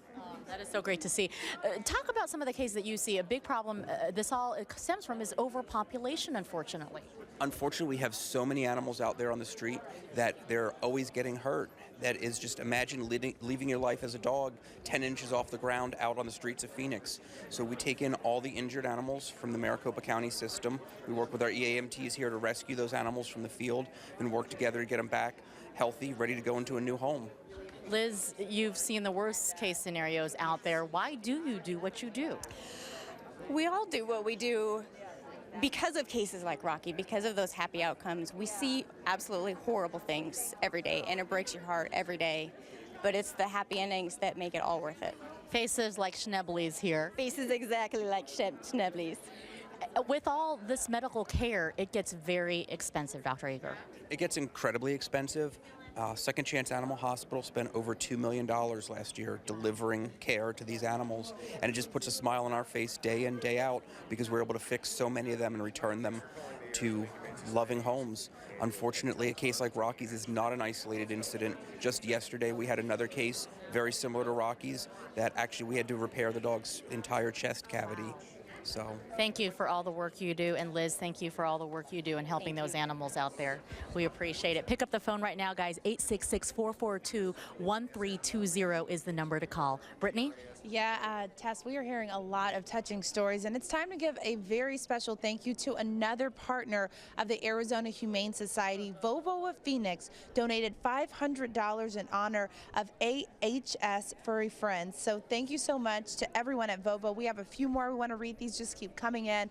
Edward Lycus of Sun City has pledged $1,000 and put aside 5% of his will for the Arizona Humane Society. So that's pretty generous and really incredible. Robert D is donating $100 in memory of Kishi, number 1. We also have Roland Woodrum, Sr., a real animal lover. He's pledging $1,000 in honor of Gabriella and Ariana. $25 by Marty Harrington in memory of Toby. So these are the stories that we're hearing. A lot of people are donating in memory of someone else. Dr. Lisa Becker is calling on all veterinarians to beat or match her $50 contribution. And we also have Becky from Phoenix donating $50 and has issued a challenge to each representative at az.gov to match her pledge. So if you would like to donate, please call 1-866-442-1320, or you can log on to our website at azhumane.org. Kaylee? All right. We're having fun over here. I think it's nap time. Somebody got these babies on a good schedule, and they're all obeying, although now they're looking at me going, who's this crazy lady in here? We are in the Hills Science Diet Puppy Pen, and look how cute this doghouse is. This is by Playworks. They do such great work, do tons of great stuff, but I love to see that they built a doghouse. They do houses for little kids too. But we want to thank Hills Science Diet for providing this area for us. We've got so many animals up for grabs, and boy, if these guys could talk, they'd probably just say, please make a donation right now. Give a call to 866-442-1320. You can go online to azhumane.org. And we hope that you will, because VCA Animal Hospitals are matching all online donations up to $30,000. And so we hope that you will donate online again at azhumane.org. Let's check in with Pat McMahon. In 1958, the Arizona Humane Society's Pets on Parade show debuted on 3TV. It went on to become the longest-running local TV show in Arizona, even beating out my gang on the Wallace and Landmo show. And I know, because I'm Pat McMahon. My dear friend Marge Wright hosted Pets on Parade for over 40 years. In that time, an estimated 25,000 animals featured on the show found their forever homes, just like this little guy. Arizona Humane Society counts on your donations to provide the food and care these animals need while they wait for their forever family. Now remember, you don't have to adopt an animal to save a life. All you have to do is care. Please call with your donation now. At Safeway, we don't think you should have to produce foods yourself to make sure they meet the highest standards for natural. That's why Safeway created Open Nature. Natural foods kept the way you want. No preservatives, no artificial anything. All within budget. Safeway has a full line of Open Nature foods, so you can eat natural all the time. Open Nature, only at Safeway. This Pet Profile is brought to you by Pet and Animal Lovers Service. I'm Royal Norman, and joining me is Perry and Bretta from the Arizona Humane Society and a couple of your friends. Hi, Perry. Hi. Who are these guys? This is Evan Jr. And this is Hurley. Hurley? Now, are they brother and sister, brother and brother? Whoa. They're actually sisters, and the reason being guinea pigs are very difficult to spay and neuter, so if you're going to take home two, they have to be the same sex. Perry, is there any special care for guinea pigs when they're here, or are they kind of like in the rabbit range? Kind of in the rabbit range, vegetarians, of course. One of the big things with guinea pigs is vitamin C deficiencies. You have to make sure they have plenty of vitamin C in that diet. Now, you guys are seeing these days, a lot of the pets that come in here have been abandoned in homes. People have just moved away. Is that indeed the case? Yes, we see it all the time, and our emergency animal medical technicians actually respond to about 34% of calls for abandonment. So pets left behind in backyards, very, very devastating. But you'd recommend, if you are moving and you need to find a home for your pet, just bring them here, right, Perry? I would say so, yeah. We take great care of the animals here. Absolutely they do. 46,000 animals a year come in here, 121 a day, and you can help out even if you can't adopt. All you have to do is give us a call. The Arizona Humane Society's Project 121 and Pet Telethon are sponsored in part by VCA Animal Hospitals. And there are lots of ways that you can actually get involved and donate or raise money for the Arizona Humane Society. One of them, Guy, is actually the virtual pet walk that the Humane Society has created. That's right. This is part of our Project 121 community fundraising that we had this year. And Stewie here and his crew went out and actually raised $12,000 by getting his pet friends and their crews to raise that kind of money in a virtual pet walk that the crew really put together on his behalf. And the crew, we shouldn't forget the crew because it's all about Stewie, but no offense, but we have Amanda Shaw and Nicole Sachs. They're from Associated Asset Management. Stewie himself is a rescue, so the Humane Society has a very special place in your heart, and all animals do. Absolutely. We are huge supporters of the Humane Society and are so glad that Stewie could serve as our mascot for this organization. Tell me about doing this virtual pet walk. Why did you guys decide to do this? How many people got involved? Well, it all started as a healthy competition between us and Zoe Zealots, and our entire company decided to get involved, so all of our employees participated. We had a great time. We had a rummage sale. We had hot dogs in the park.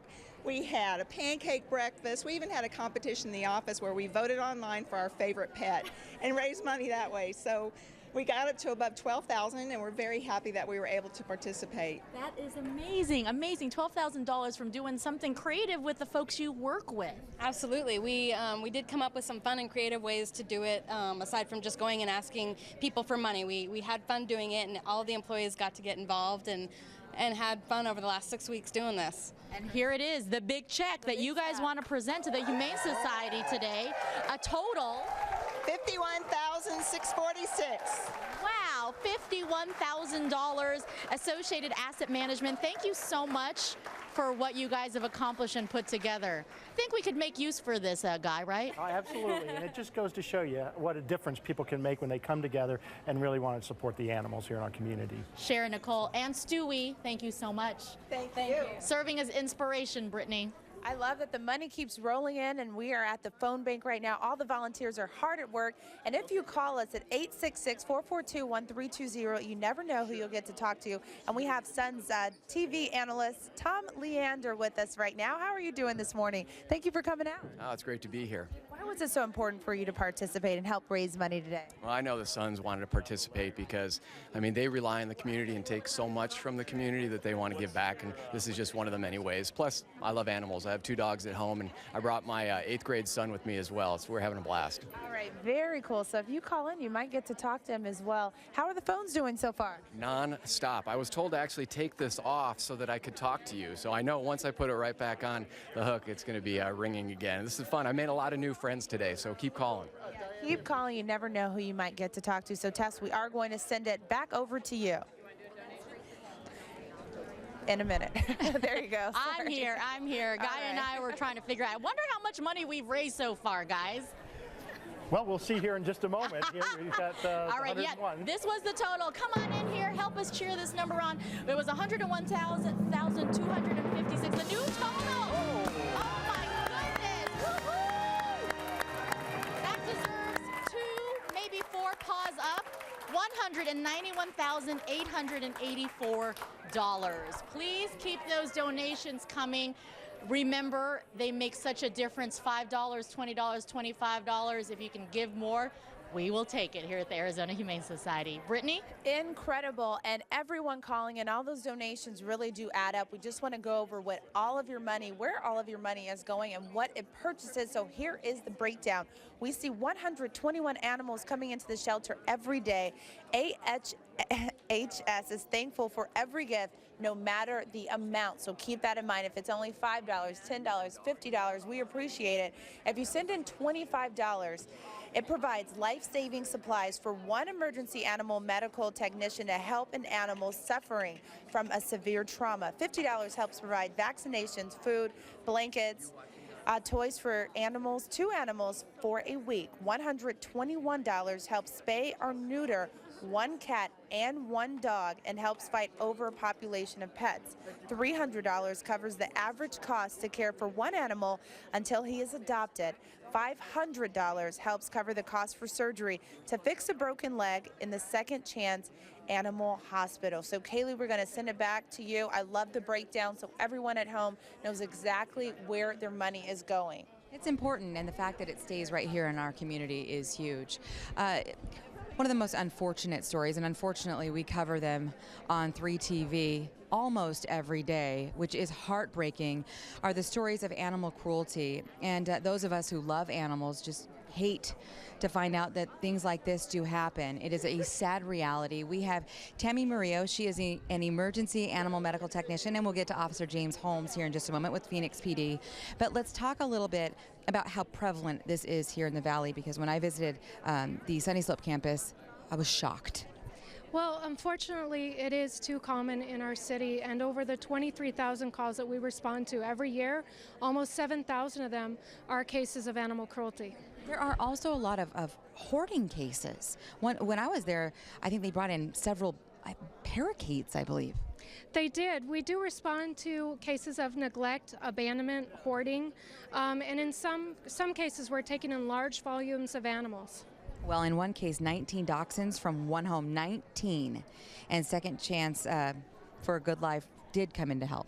It did. As an animal cruelty investigator and an emergency animal medical technician, I did respond to that call, and we were able to rescue 19 dogs from that home. They have since gone to the Second Chance Animal Hospital and received care and are now healed and adopted. And this is one of the remaining dogs from that case that's going to be going up for adoption today at 4 o'clock. This is Sophie. All right, let's bring in Officer James Holmes. Can I squeeze between you here? Boy, this is a little lover, huh? Oh my goodness, she's got me hooked.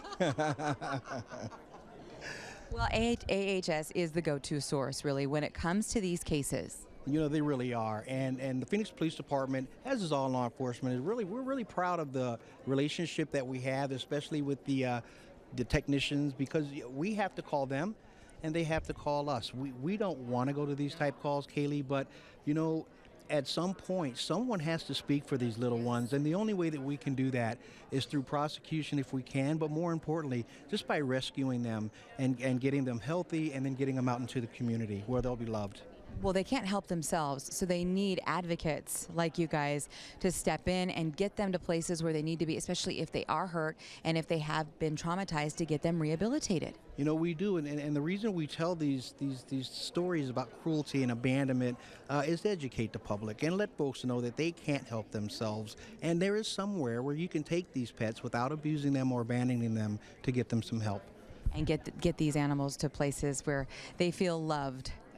All right, thank you very much. Brittany?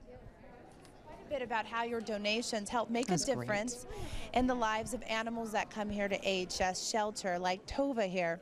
Pets can help make a huge impact in our lives, and for some people, it's the memory of a much-loved animal that encourages them to give.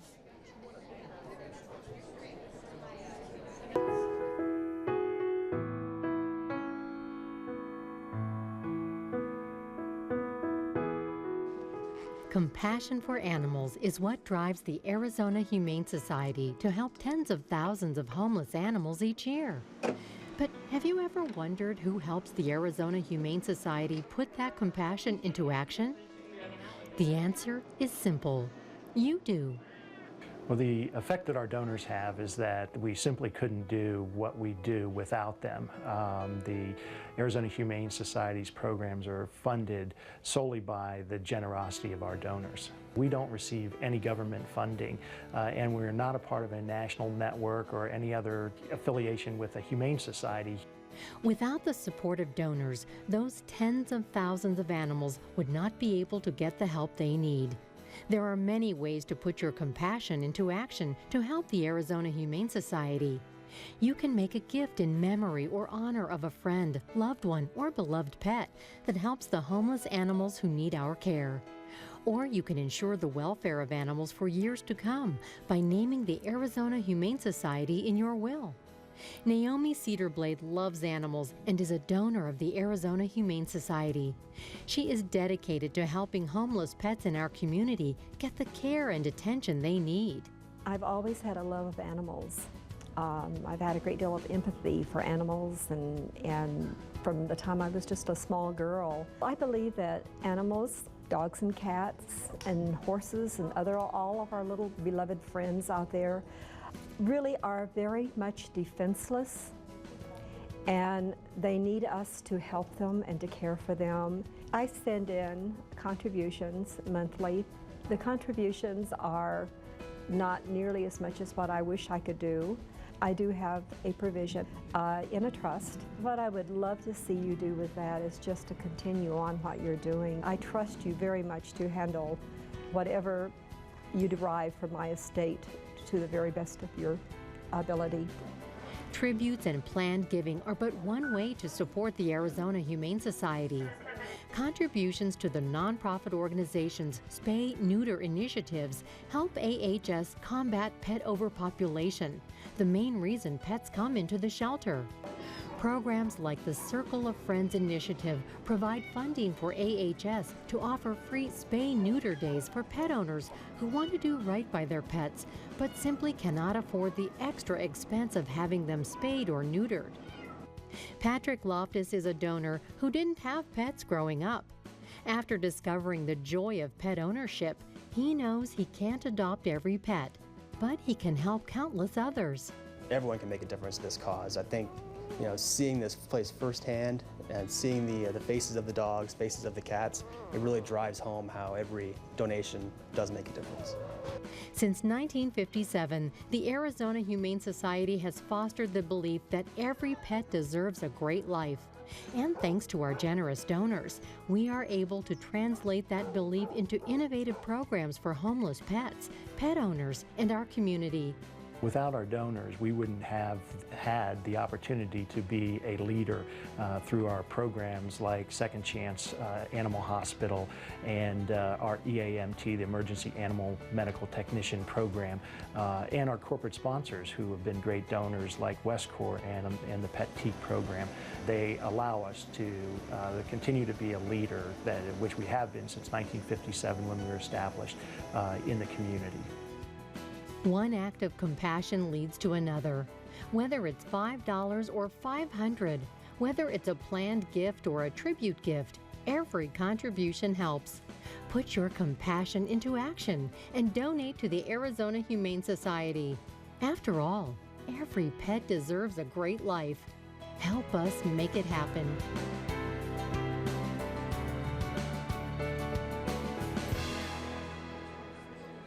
Since 1957, AHS has shared the belief that every animal deserves a great life, and your donations are what makes that possible. And we're just cracking up because take a look at Humane Eddie hanging out with all the puppies tonight.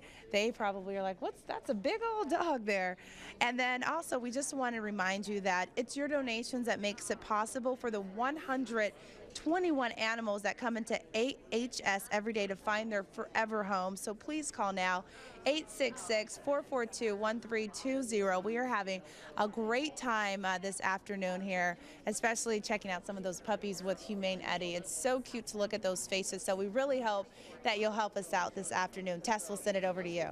Talk about cute faces, and one of the 121 that comes in here every single day.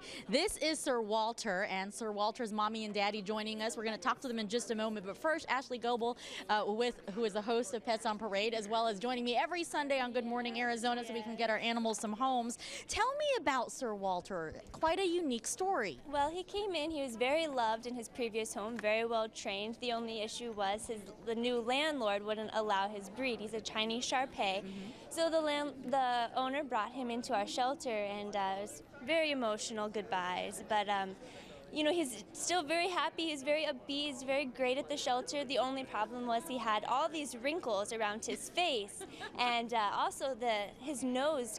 It was kind of, the passage was blocked in a sense, so that he wasn't able to really go on long walks. He was having difficulty breathing, and also he couldn't really see what was going on around him. So our vets in the Second Chance Animal Hospital performed 2 surgeries, one to open up that nasal cavity, and also one to kind of give him a facelift. You know? So he got a facelift and a nose job. Exactly, exactly. And now I hear that Stephanie and Craig here to say that he's doing really good in his new home. Yes, eventually Stephanie and Craig eventually took this little guy home. How is he doing on his walks now? Oh, he is fabulous. We love taking him on a short daily walk, and because of the heat, but it also keeps us in shape. and he's adapted very well to being in our home with our girls and our family. He's very welcome here. Yeah. Well, that is wonderful. Craig, when you take a dog home from the Humane Society, there's certainly something special, just like Sir Walter. Well, that's absolutely true, and it's interesting. It took him a little while to adjust to our home. For the first couple of days, he didn't bark at all. But then once he got to know the kids really well, he started to play a little bit more, and he's just added a lot of life to our house. Well, thank you for giving him that forever loving home. Ashley, we love hearing stories like this, and he's ready to go run around and take more walks. Brittany? Hi, Tess. We are in the best place in the whole telethon, and that is the Hills Puppy Pen. We just want to thank once again Hills Science Diet for sponsoring our puppy pen today. This is really what it's all about. The animals here at AHS can bring joy to your life as you bring hope to theirs. That's why your donations are so important. So we have some of the cutest little guys just hanging out, having a good time. Here's Humane Eddie coming to play with some of his little furry friends. And Kaylee, we'll send it over to you, but donations are so important. And if you can just call 866-442-1320. We are accepting donations, and you know what, time is starting to run out. We're more than halfway through, so please give us a call. If you can't take one of these little guys home, maybe at least you can call and donate. It will still make a big difference in their lives, and that phone number is 866-442-1320. So Kaylee, we're going to send it over to you in the phone bank right now. These guys are just so sweet. Yeah, I just met their foster family. Aren't they amazing? They're amazing. These foster families, they do so much. They do. We have foster families that do a lot for us as well. And the us that Taylor O'Shea is speaking of is something called Soldier's Best Friend. And Omar, we'll get to you in a moment. You're a veteran. Thank you for your service, by the way.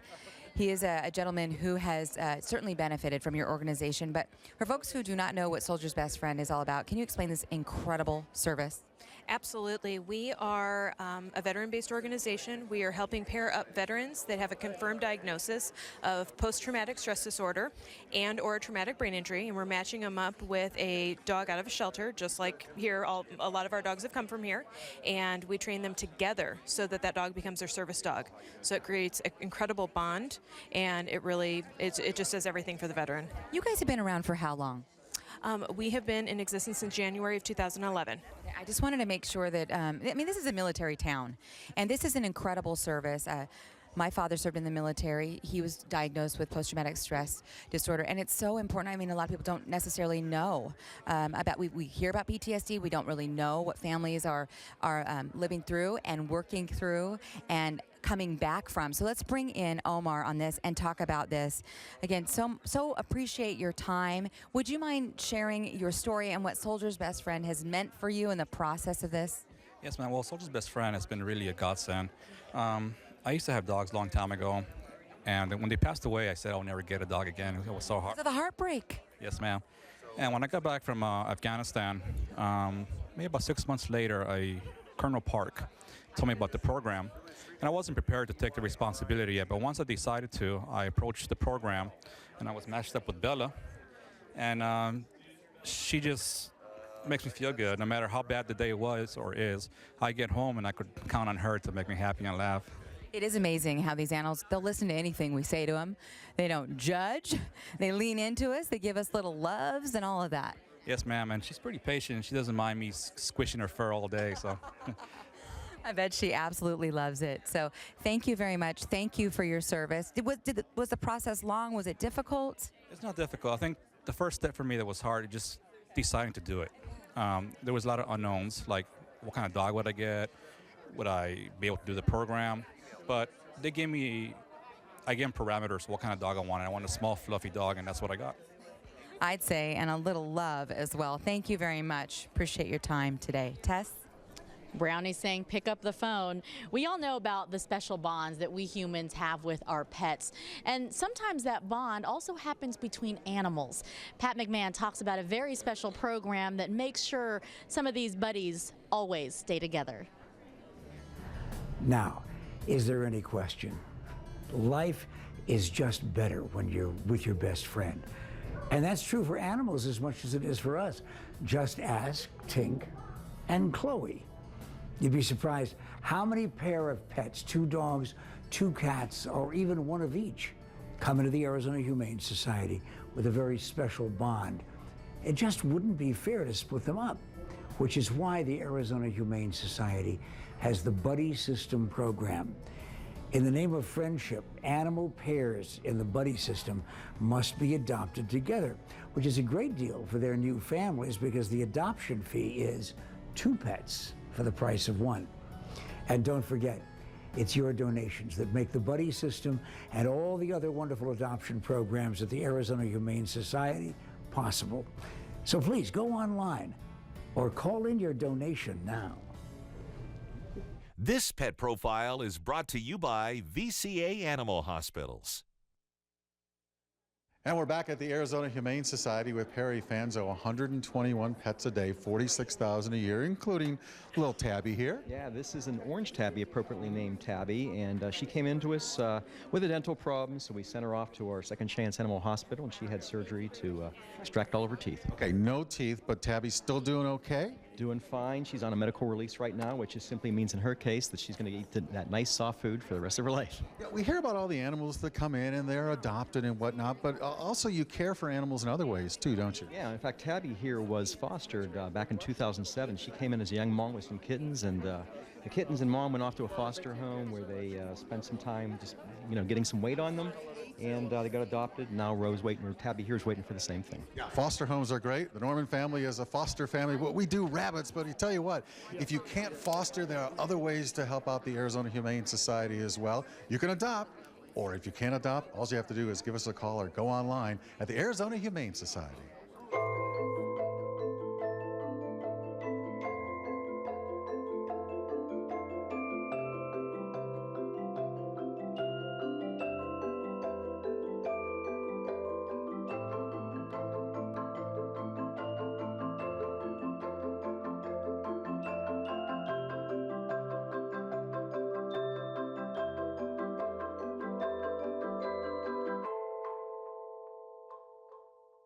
Throw out this number here, 866-442-1320. The phones continue to ring, and we certainly hope that you will continue to make them ring. We have 3 TVs, Jared Dillingham, and you've been answering quite a few phone calls. In fact, I asked you to take a break for 1 moment and talk about why it's so important to you to give your time to this organization. Well, look, I mean, we see the worst cases that come into this office and into the office up in Sunny Slope, working for Channel 3, the abuse cases, the neglect cases, and we see the work that the vets do and the EMTs do.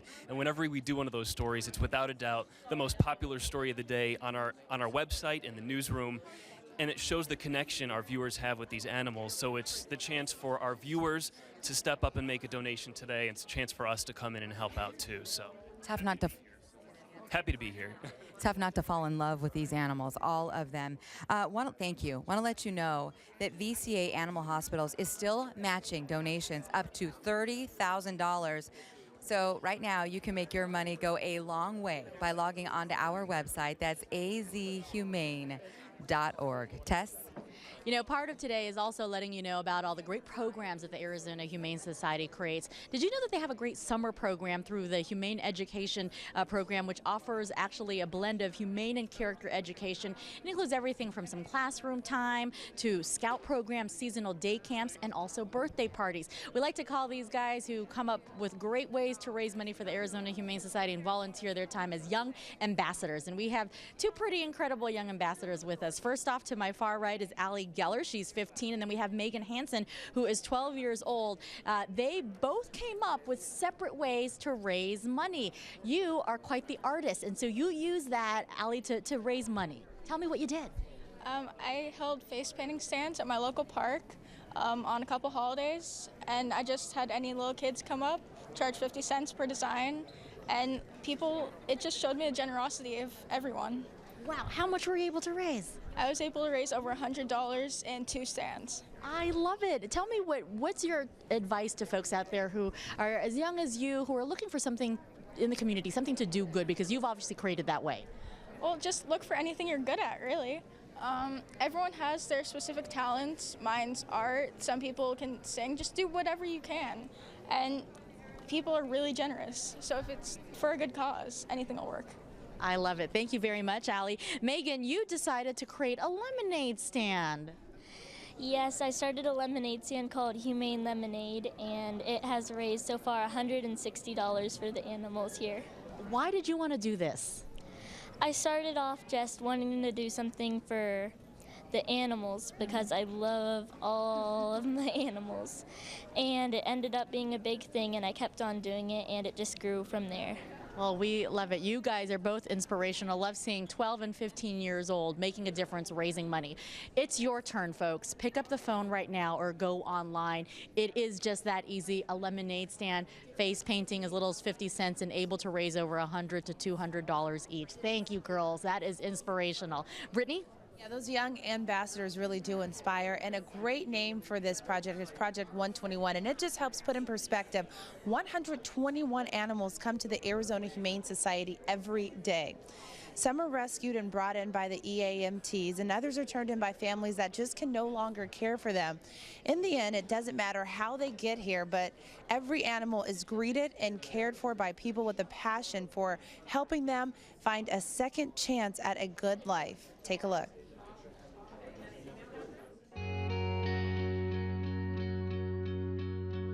Well, I think the greatest thing about animals is that they do teach us some lessons. You know, they have unconditional love.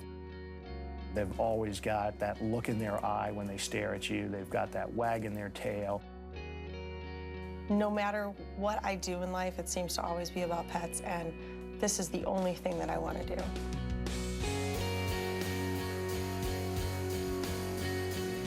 Cat volunteers tease me because I love the dogs. I tease the cat volunteers. We all have the same passion. We love what we do, and our reward is seeing that dog, cat, or critter going out the door. What really drives the Arizona Humane Society are the people behind it, both our staff and over 1,700 volunteers, that they have this compassionate spirit that comes through every day, this joy for the pets that they work with, and really carrying on the legacy of the Arizona Humane Society. It's not uncommon when someone has a break in the day for one of the employees to just go into a kennel and sit with a dog and pet it. I notice that almost every day where someone is going out of their way to do something sort of beyond their job to give them love and compassion. Our biggest challenge is really the number of homeless animals that come to the shelter every year. This past year was more than 46,000. 46,000 animals a year. That number is so difficult for people to comprehend. Unless you're here in it day in and day out, I don't think that someone understands really what 46,000 animals looks like. Once you realize how bad the problem is, then you can't close your eyes to it. I work in the admissions department. It's the front line where animals are brought into us in a variety of ways for a variety of reasons. From the minute our doors open in the morning, there's already a line of people usually waiting to come in to surrender their animal. Most times it's, standing room only. This shelter is available to everybody who needs to surrender their animal. And it doesn't matter how old the animal is, it doesn't matter what physical condition it's in, we will turn no one away. In admissions, we've seen quite a few things. We've had stray chickens brought in. We've seen turtles come in with a microchip. Even the rats and the mice, I like them too. Some of them are so friendly. A lot of times my friends will say to me, how can you go in there and see all those dogs and all those cats? And it's really easy. I think this is one of the best places for a homeless animal to be. It's not a sad place, it's a happy place. They're treated with care, love, respect. From the minute they come in this door, every human they come in contact with loves animals. It really is a special place here, but they need your help. It's not government funded here at the Arizona Humane Society. Joining me right now is Shannon Valenzuela. She's the director of shelter operations, and you have a really special girl with you, Nix. I do. This is Nix. She's one of our famous girls from the puppy pen, and she will be available for adoption today at 4 o'clock. I think she is definitely going to go home with someone. And we've been talking about Project 121. 121 animals arrive every day. But if we even take in consideration last week, it's even more impressive. 1,200 animals arrived at the society.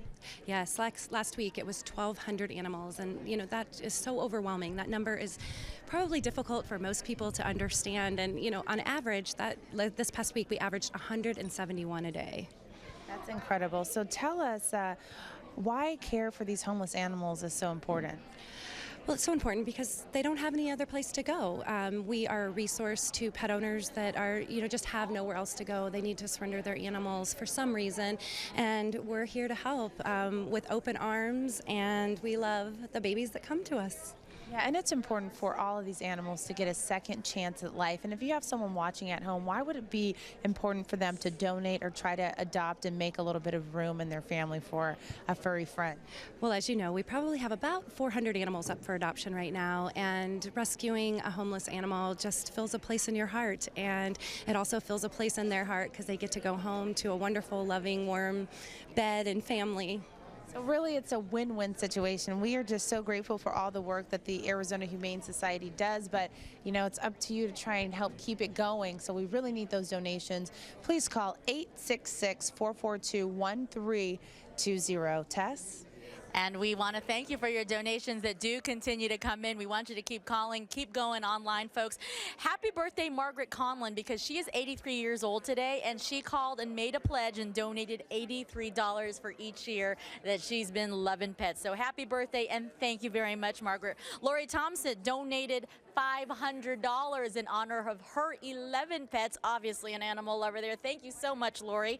And Linda Gannon of Scottsdale donating $250 in memory of Emma and Emily. So we hope you will pick up that phone and keep calling. Again, it's 866-442-1320. We've been talking about this, of course, throughout the day. Each year, thousands of animals are placed in loving homes. Patty Kirkpatrick catches up with some special volunteers to make sure those animals are ready to find their forever family. Splish Splash, we are taking a bath out here at the Arizona Humane Society's Bark and Bubbles Dog Wash. I'm with Marcy May once again outside at the VCA Animal Hospital's volunteer dog wash. They're having a good time. Maybe we could hop in a little bit later and cool off as we've moved outside. Marcy, once again, tell me why your partnership with the Arizona Humane Society is so special. It is so special to us because we want to be able to help. It's astounding that there are 121 animals that are dropped off at the Humane Societies every day. The staff love to be able to come down here and give baths and to help the animals prepare for adoption. And one of the most important things that VCA Animal Hospital does with these adopted pets is get them ready for adoption. And once they're adopted, you provide examinations. Tell me about all that. We do provide a free first examination to all of the new adoptees. We feel that if they can get established with a veterinarian, we can help them through every stage of life with their new adoption. So that way it's not just about finding a home, it's about finding a forever home.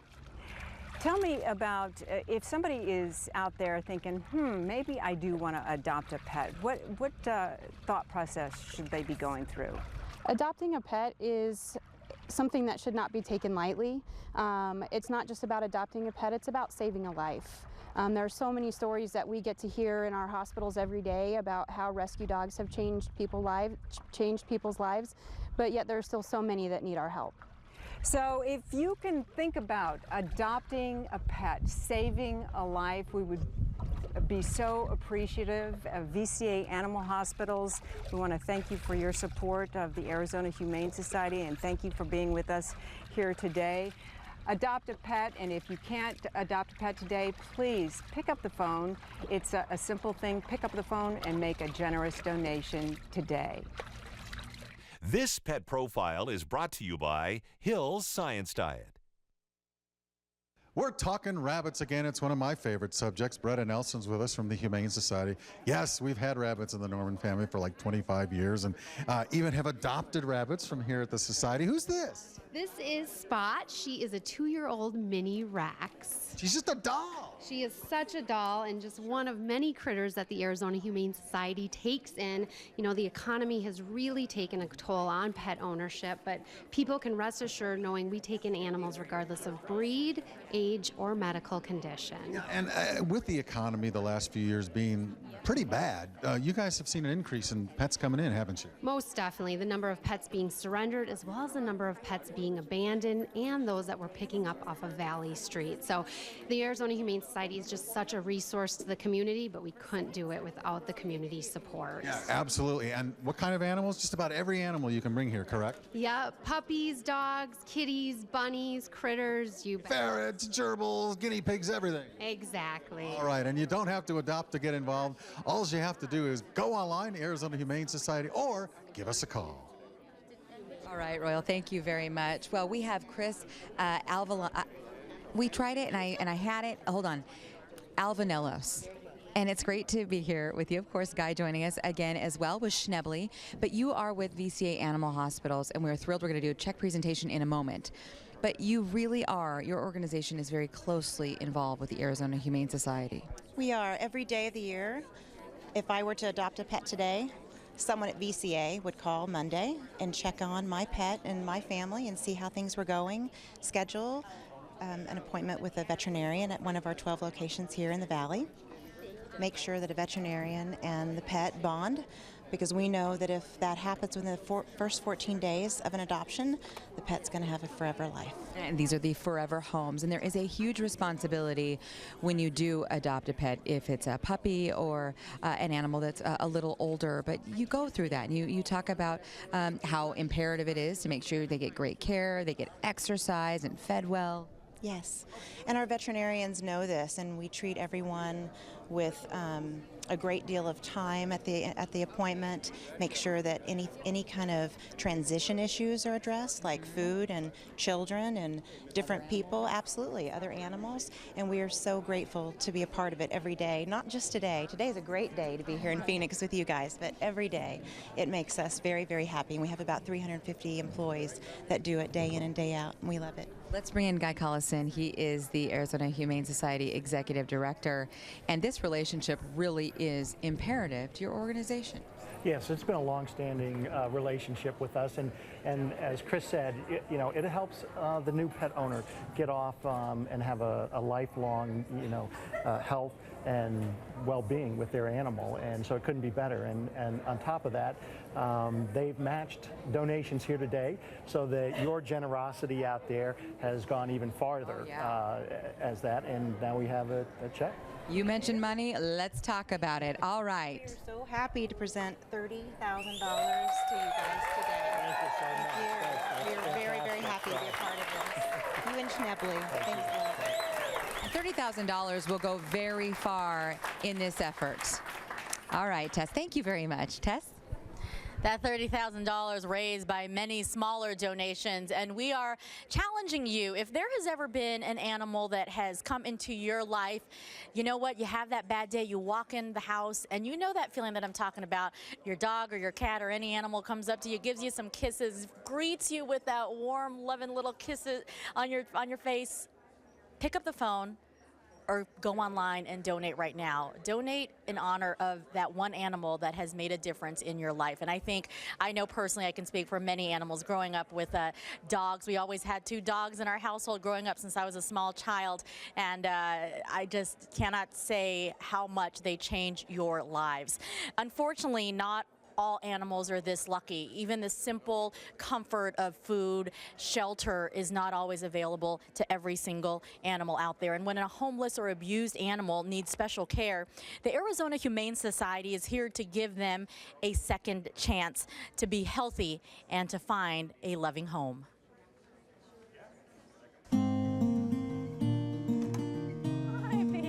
When sick, injured, or abused animals arrive at the Arizona Humane Society, their first stop is the Second Chance Animal Hospital. Dr. Kathleen Croteau is the lead veterinarian at Second Chance. Second Chance fills a need that no other facility can fill. Basically, we care for all the injured or sick stray animals within the community in the greater Phoenix area. We provide emergency medical treatment, we provide housing and food for these animals, we provide protective custody where the animals have been neglected and abused and need a place to stay and recover. So we provide services that nobody else provides. And how long's it been since surgery was done? Dr. Nancy Bradley is the Arizona Humane Society's medical director. We can do more than just spay and neuter. We have it's basically an emergency and critical trauma unit for sick and injured strays. So we can do anything from orthopedics to dentistries to trauma surgery to, an abscess or a little laceration, dog on dog, or dog hit by car. Pneumothorax, which is lung surgery. We've done just about everything in here if you can think of. Second Chance Animal Hospital is the largest shelter-based trauma center in the Southwest. Each year, the doctors and staff treat thousands of animals that would otherwise have no hope. It's hard. It really is every day to get up and go to work knowing that you're going to be dealing with trauma and you're going to be dealing with the potential of bad news, death, sadness. But overall, again, I think if we weren't here, that's going to continue to go on and there won't be any happy endings. There won't be any good stories. So without Second Chance, we don't have the potential to fix all the wrong in our community. And I think that's what keeps bringing me back every day, is knowing that if we weren't here, nobody would care for these animals. This is where my heart is. That's the left side where we're feeling. I feel I do my best work here for those animals that have nobody to care for them. I'm their sole provider, I'm their sole caregiver, and I'm the sole lover of them at that moment. The goal at Second Chance is to give every animal a chance for a good life in a forever home. But as an open intake facility that takes in every animal regardless of breed, age, or medical condition, the reality is some animals come in too sick or too hurt to be healed. Even if their injuries are to such a point where we can't help them, if we can't fix them, at least when they come in here and we have to euthanize that poor animal, someone is touching it, somebody is loving it, somebody is talking to it as we're trying to help them. One will come through the door that really just touches your soul. And that's the reason that we're here, is because we are compassionate and because we care about each and every one of these animals. Usually if an animal ends up at an emergency clinic, where I worked for 3 years, if they end up in an emergency clinic, the emergency clinics are turning the animals over to us in the morning, okay? So in one way or another, we're ending up with them. So we really need the funding to continue, especially Second Chance, because it truly is a second chance for most of these animals. Your donations are everything to us. We are supported entirely by donation. And I think a lot of people don't understand that. A lot of people assume that we're getting government funding or that we're getting grants from other sources. But the truth of the matter is donations are what keep us alive, and donations are what keep the animals alive. And without those donations, we can't provide those services that we need to provide to help our animals in our community. And we are here now with Dr. Kathleen Croteau, the lead veterinarian here at the Humane Society, along with Tova. She's looking for a home. Will be available at 4 o'clock. In the story, you talked about how important these donations are. The phones are ringing. We love it. Keep ringing, folks. Where do they go to? Well, a lot of these donations will go to the Second Chance Animal Hospital, where we've taken in over 12,000 animals alone this year that are in need of emergency or medical services. And that makes us the largest shelter-based trauma unit in the Southwest. And you know, when an animal gets injured in a certain way, maybe hit by a car, gets stuck in a canal, they need special care to heal them back to health. Absolutely, and we have a full hospital run there with radiographs, laboratory work, full triage unit, surgery suites, the whole 9 yards. So we really need a lot of help and a lot of donations to keep that alive and keep the dream alive of saving all these animals. Giving them that second chance. What I love about the Arizona Humane Society, they do so much good for the pets, as we've been talking about, but they also do so much good in the community. For all those pet owners out there, you guys offer special services outside of the Second Chance Hospital. Absolutely. We are actually open for the public now. We have a full-service vet clinic which offers low-cost services, and the big thing that we always want to push is our spay-neuter clinics. We have 2 spay-neuter clinics that offer low-cost spay-neuter and vaccinations to help protect the animals in our community, as well as a mobile unit. And that's the one reason we don't want to see an animal come back, because there are, you know, times are tough, economic situation for a lot of folks, and they can't afford them. But you guys make sure that the dogs and cats and other animals will get the care they need. Absolutely. We want them to be in a home and stay in a home for life. All right, Dr. Courteau, thank you so much. And thank you very much, Tovar. Oh, she's so sweet. Kaylee? She is sweet.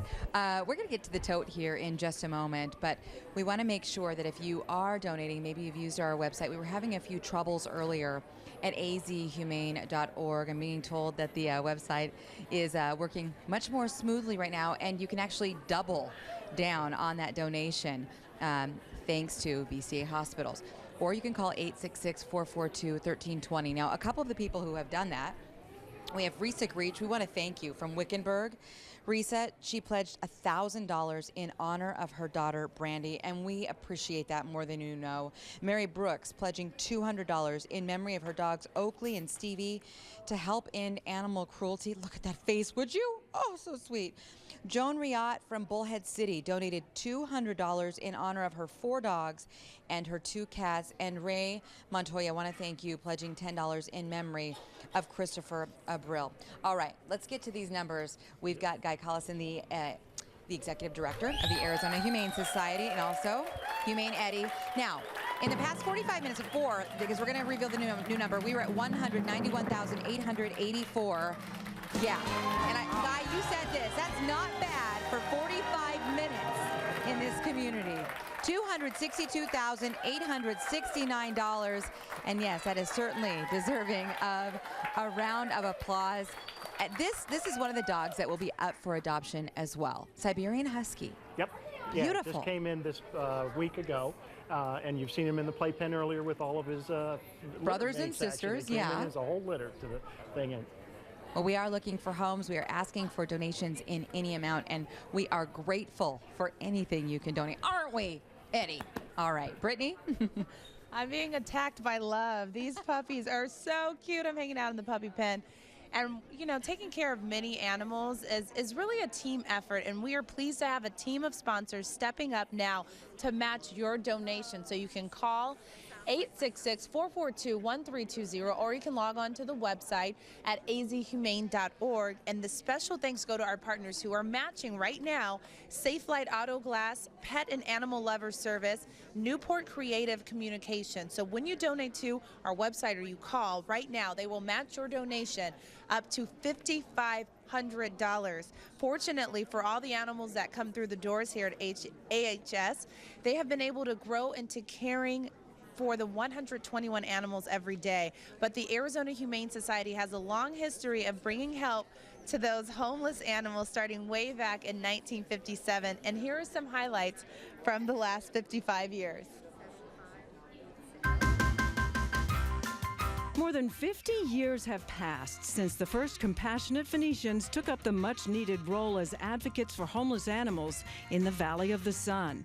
That's when the Arizona Humane Society opened its Sunny Slope facility at 13th Avenue and Hatcher Road in Phoenix in March of 1957. The following year, the very first of the pet ambulance fleet fueled up to go out into the community and rescue sick and stray animals. A year later, 1958, marked the beginning of Pets on Parade, a television program showcasing animals available for adoption at the Arizona Humane Society. Volunteer Marge Wright hosted the show for an incredible 40-some years and remains an active Arizona Humane Society volunteer. Started out as a volunteer after watching Pets on Parade for a couple of years and decided I should get involved. After about 30 years, I became an employee of the Arizona Humane Society, and now I'm back to being a volunteer. But it's been a wonderful life.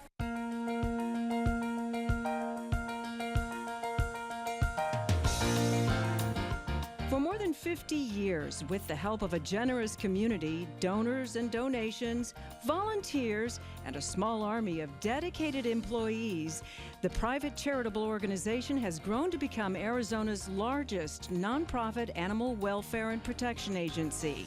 In 2002, the Arizona Humane Society's second facility opened in the valley.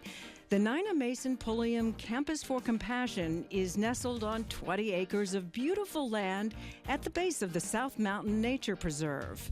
So with 2 campuses, more than 180 staff members, and more than 1,700 volunteers, the Arizona Humane Society brings help and hope to tens of thousands of homeless animals every year. And I'm back now with Guy Collison. He is the AHS Executive Director. And Guy, I bet you wish you had more volunteers like Marge. And who's this guy that they just brought into you here? He is such a, he or she is such a cutie. Yeah, this is Corley.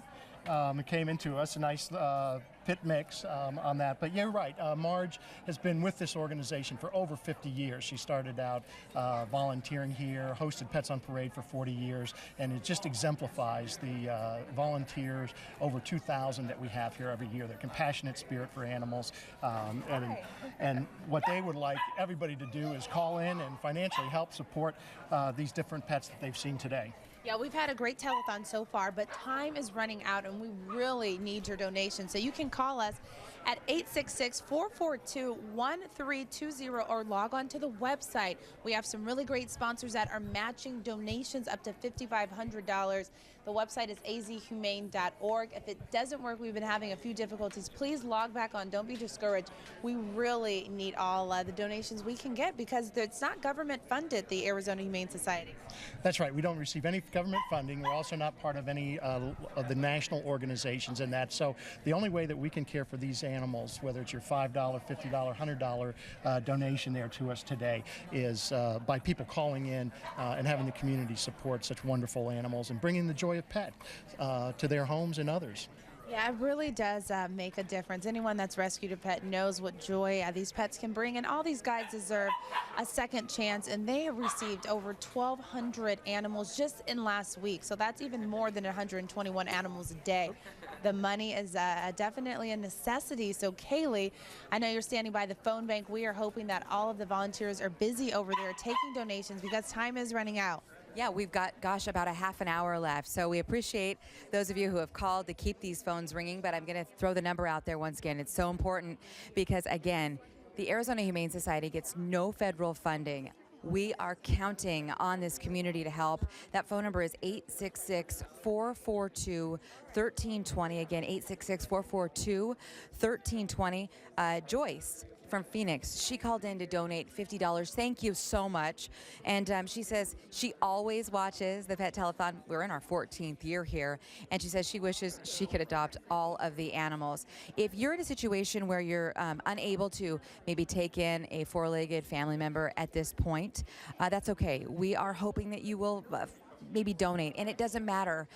Any amount really does help. Take a look at Chloe. She'd love to come be part of your family, and we're taking a look at the phone banks here. They are certainly busy, and we see some familiar faces. You've got people here from Safeway, VCA, Animal Hospitals. Hill's Science Diet has played a huge part of this, and what's so wonderful about this organization is that there are so many volunteers who get involved and really do help with this organization, and maybe it's volunteer work you'd like to do. We will take any help we can get. Tess? Yes, we will. So pick up that phone. And this is one of the success stories. This is Lucy here. We're joined this afternoon by Chris Cook. She's Lucy's mommy. As you know, Arizona Humane Society takes in dogs of all shapes, sizes, breeds, and some of them unfortunately come with awful stories and spend months and months looking for their forever home. So Lucy is here and with a great home at the Cook's house now. Chris, Lucy has a very sad background. Lucy does. Lucy spent her life chained in a backyard having litters of puppies, and luckily the neighbors were concerned and called the Arizona Humane Society, who sent out their emergency animal health technicians, and they brought her in. She weighed 42 pounds at that point and was covered in ticks, and they cleaned her up and spayed her and put her up for adoption. And she looks beautiful and healthy now. How did you know she was the right dog for you? She actually spent a lot of time here at the Humane Society waiting for a home. Sadly, she was overlooked probably because of her breed and because of her appearance. And we had lost 2 of our dogs to cancer, and I just wasn't ready for another dog. And my husband, one Friday morning, put the paper next to my coffee cup, and the paper was this picture of Lucy. And he said, "That's her, let's go get her." And so we came down. So you just knew from her picture? We knew from her picture and just from her bio that she had had a really rough start and that she deserved a good home. And we were looking for a companion for our dog Angus, who's also an older dog. And so we wanted somebody that was going to be a good match. And we brought Lucy down here, and the volunteers were great. They worked with us and with Lucy and Angus, and I think we all knew that this was going to be Lucy's home. And well, thank you for taking her home. And if you want to take a stand against dogs who are abused, like Lucy was chained up in a fence just using to deliver puppies, pick up the phone right now. Let's challenge you. Take a stand and pick up the phone right now. As you take a look at some of these puppies, some of them have come from awful stories. So pick up the phone and donate right now as we move into the final half hour or so of our Project 121 Telethon. Make a difference, folks. Kaylee? And we want to make sure that they have happy stories now. That phone number is 866-442-1320, 866-442-1320. We're running out of time, and we thank you for those of you who have helped to keep these phones ringing, but we want to keep them ringing. We've got Ann Siner, and if you know My Sister's Closet, and I know many of you do, she is the lady behind that. And you've also teamed up with the Arizona Humane Society, which has been a wonderful partnership. We love the Arizona Humane Society. I'm a board member. We are the major sponsor for Compassion with Fashion, and we donate lots and lots of good stuff to the thrift stores. And let me just tell you, your stores, you get great things, great items. I was at the thrift store up at Sunny Slope, which was wonderful. So thank you for all that you do for the Arizona Humane Society and our community. Thank you. It's our pleasure. Great to see all of this help going back to these animals. Brittany? All right, well, that's one way to make the family happy, going shopping, but another way is with Papa John's. So all you have to do is order a pizza online from Papa John's at papajohns.com, enter the promo code AHS, and a percentage of the proceeds will come back to help our furry friends here at the Arizona Humane Society. Project 121 came into being because the Arizona Humane Society takes in an average of 121 animals every day.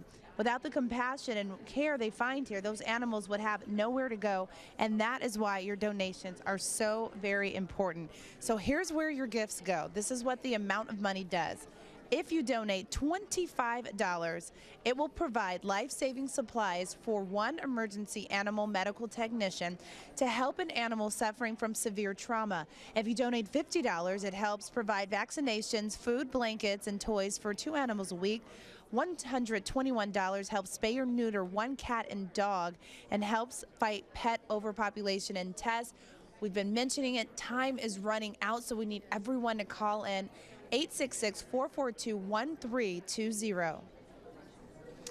All right, you know what? We're here with Tova. She's one of the 121 animals that come in every single day.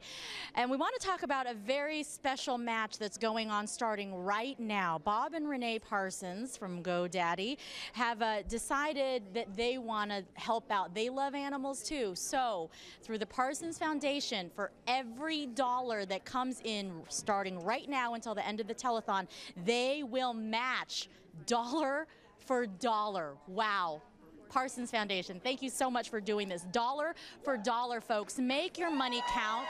Pick up the phone right now, because these animals would have nowhere to go if it wasn't for the Arizona Humane Society. Remember, they get no government funding. They run, they operate, they help these animals, they save lives because of your generous donations. Again, dollar per dollar being matched starting right now thanks to the Parsons Foundation. Incredible, Kaylee. That is breaking news around here. You can make a huge difference, and we do want to thank Bob and Renee Parsons from the, what we know, of course, they're associated with GoDaddy, but this really, we want to thank the Parsons Foundation. This is huge, 866-442-1320. They're going to match callers. They're also going to match folks who log on to the website, azhumane.org. Awesome, dollar for dollar. Let's bring in Ashley Goebel, Pets on Parade. You've got a great story for folks to hear. Yeah, there's a little kitty named Cinder that she's just a little kitten. Her mother was living as a stray, had a litter of 5, and seeking safety and shelter, she ended up setting up camp with her kittens in a tool shed, someone's backyard. Well, a dog had barged into the tool shed and ended up attacking the mother and 4 of the kitties. Cinder was able to escape. She crawled into a septic pipe. The only thing was she wasn't able to get out afterwards. So our emergency animal medical technicians had to do some handiwork and were able to get her out just fine without a scratch on her at all. But she was underweight and still not quite ready for adoption, so very shy. So we sent her to a foster home, and she ended up doing really great, came out of her shell, and she found her forever home as well. So just another success story, and that's what we're all about here at the Humane Society. That is wonderful. Great conversation piece and a great family member. Absolutely. Yes, definitely. All right, Ashley, thank you so much. 866-442-1320. The thing about that is Cinder may not have gotten the help that she needed if it weren't for people like you donating. Tess. All right, Kaylee, we want to give another round of thanks to our 3 sponsors who teamed up, matching online donations up to $5,500 for this last portion of the telethon. So first, thanks to PALS, Safe Light Auto Glass, and Newport Creative Communications. When you give online at azhumane.org, your donation will be doubled. And not just them, but you know what? The Parsons Foundation, also loving animals, and they will match dollar per dollar as well. So pick up the phone right now for faces like this, for wagging tails like this, for shaking ears like this. You know what I'm talking about. The love of a pet is just priceless. So keep those phones ringing as we wind down the telethon here today. You know, now let's check in with our good friend Pat McMahon one last time. The Arizona Humane Society's Project 121 and Pet Telethon are sponsored in part by VCA Animal Hospitals. As an open intake shelter, the Arizona Humane Society takes in animals regardless of breed, age, or medical condition. But not all of these animals are ready to be adopted. Some of them need a little extra TLC, which is where the Shelter Buddies program comes in. This program allows the Arizona Humane Society animal care adoptions and behavior teams to work one-on-one with pets that need a little extra behavior help or a refresher on basic manners. Arizona Humane Society is dedicated to placing these pets in successful and safe forever homes.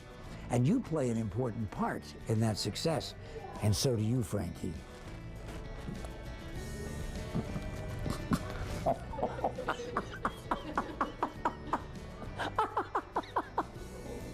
This pet profile is brought to you by Quicken Loans. I'm Royal Norman with Perry Fanzo and another one of our friends. Who's this, Perry? This is Philly. This is a 2-year-old chocolate-pouring Jersey Woolly. And she just seems like another sweetheart. Rabbits can be really docile, can't they? And wonderful animals, just very hand-tamed here. Just give me lots of love. Great rabbit. Now, tell me about the program here in terms of rabbits. spay and neutering rabbits is really important, isn't it? It is. We have some pretty skilled vets here. 21,000 spay neuters a year, and lots of people don't do rabbits, but we do. Yeah, and the thing about rabbits too is that a lot of them go out to foster homes and then they get adopted out. But rabbits is something that you're seeing a lot of recently, isn't it? Yeah, we do, and actually we've seen a kind of a pickup in adoptions too, though. So it's great. I think lots of people realize what wonderful animals they are. Yeah, rabbits are fantastic, that's for sure. Well, if you can't adopt, there's all kinds of ways to help out. You can foster, or all you have to do is get online or give us a call right now. And pet overpopulation is a huge issue here in the Valley. And joining me to talk about AHS and Atlas Joint Spay-Neuter Pilot Program is first Guy Collison. He's the executive director. And when we talk about pet overpopulation, we have to talk about feral cats. Tell us how big the problem is. Well, in the valley, there's about 30,000 cats that come into the shelter system. We estimate that there's about 200,000 cats that are just free roaming, either feral, stray, or owned cats that are allowed to roam free that are unaltered. So what we try to do with the ADLA was team up, because they do what we call a TNR, or Trap, Neuter, and Return program. Most of the cats that come into the Arizona Humane Society are stray cats, people who find the litter in their yard and bring it into the Arizona Humane Society. So what we wanted to do was help get those cats altered, to spay those free roaming cats out there, so those litters no longer would be coming into the shelter system. Got it. And it says you did over 21,000 spay and neuter surgeries last year, but you wanted to team up with ATLA, Animal Defense League of Arizona, to do even more. So we're going to bring in Karen Anderson right now. How are you today? And tell us about your Trap, Neuter, and Return program. Well, Trap, Neuter, Return is basically the most effective, humane way of stabilizing the number of feral cats out there on the streets, and the best way to actually reduce those numbers and reduce the numbers that are going into the shelters every year. Okay, and so what we really need is just more donations in order to keep the program going? Yes, donations are great, and we can use volunteers to help with the trapping and transporting the cats to and from the veterinary appointment. And we have exciting news to share, because we really are getting down to our final minutes here, and that is the Parsons Foundation is going to match every dollar between now and the end of the telethon. Yeah, we can't thank Bob and Renee enough, really, to make that phone call to challenge everybody out there to call in, make a pledge. They will match that dollar for dollar. And once again, Kaylee, time is running out, so it's pretty urgent. If you can donate, this is the time to do it. And we have the number there at 866-442-1320.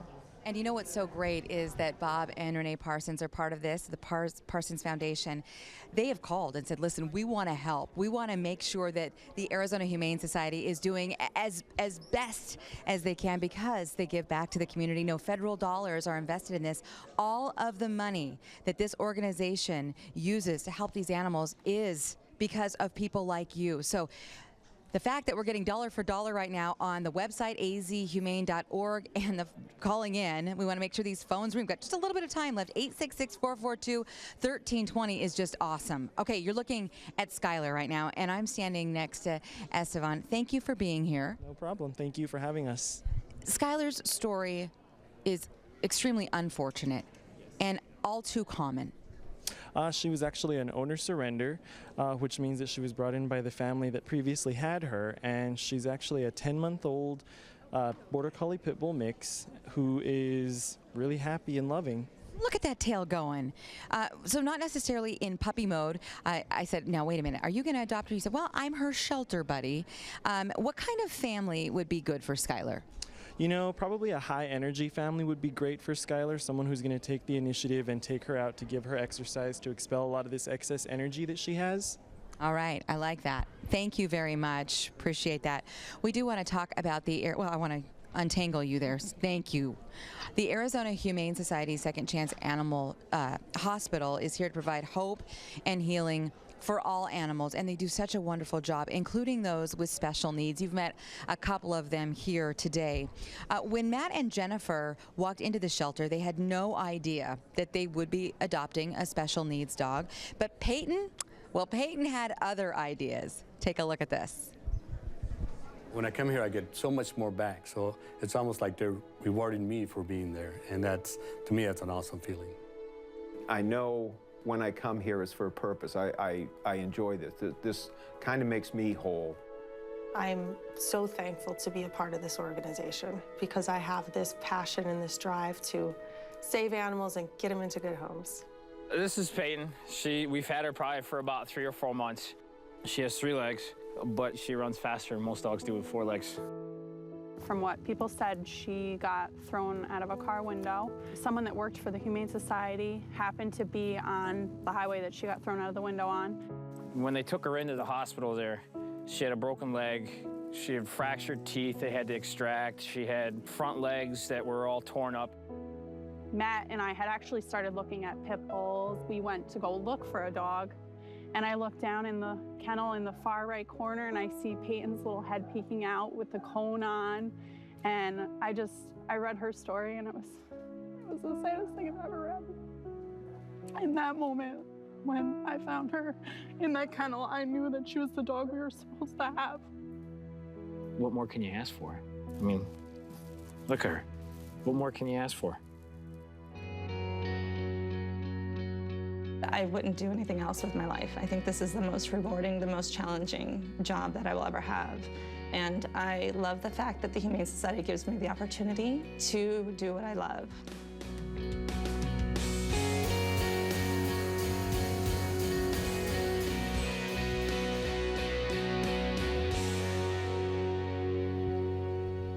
I don't know if you've got a lump in your throat, but I do. Hopefully you'll give us a call at 866-442-1320. These animals have so much to give. I mean, I feel like we're surrounded by smiles, and we hope that you will give us a call right now or log on to the website azhumane.org. See these smiles? That's a young man from a foster family. Yeah, hi, how you doing?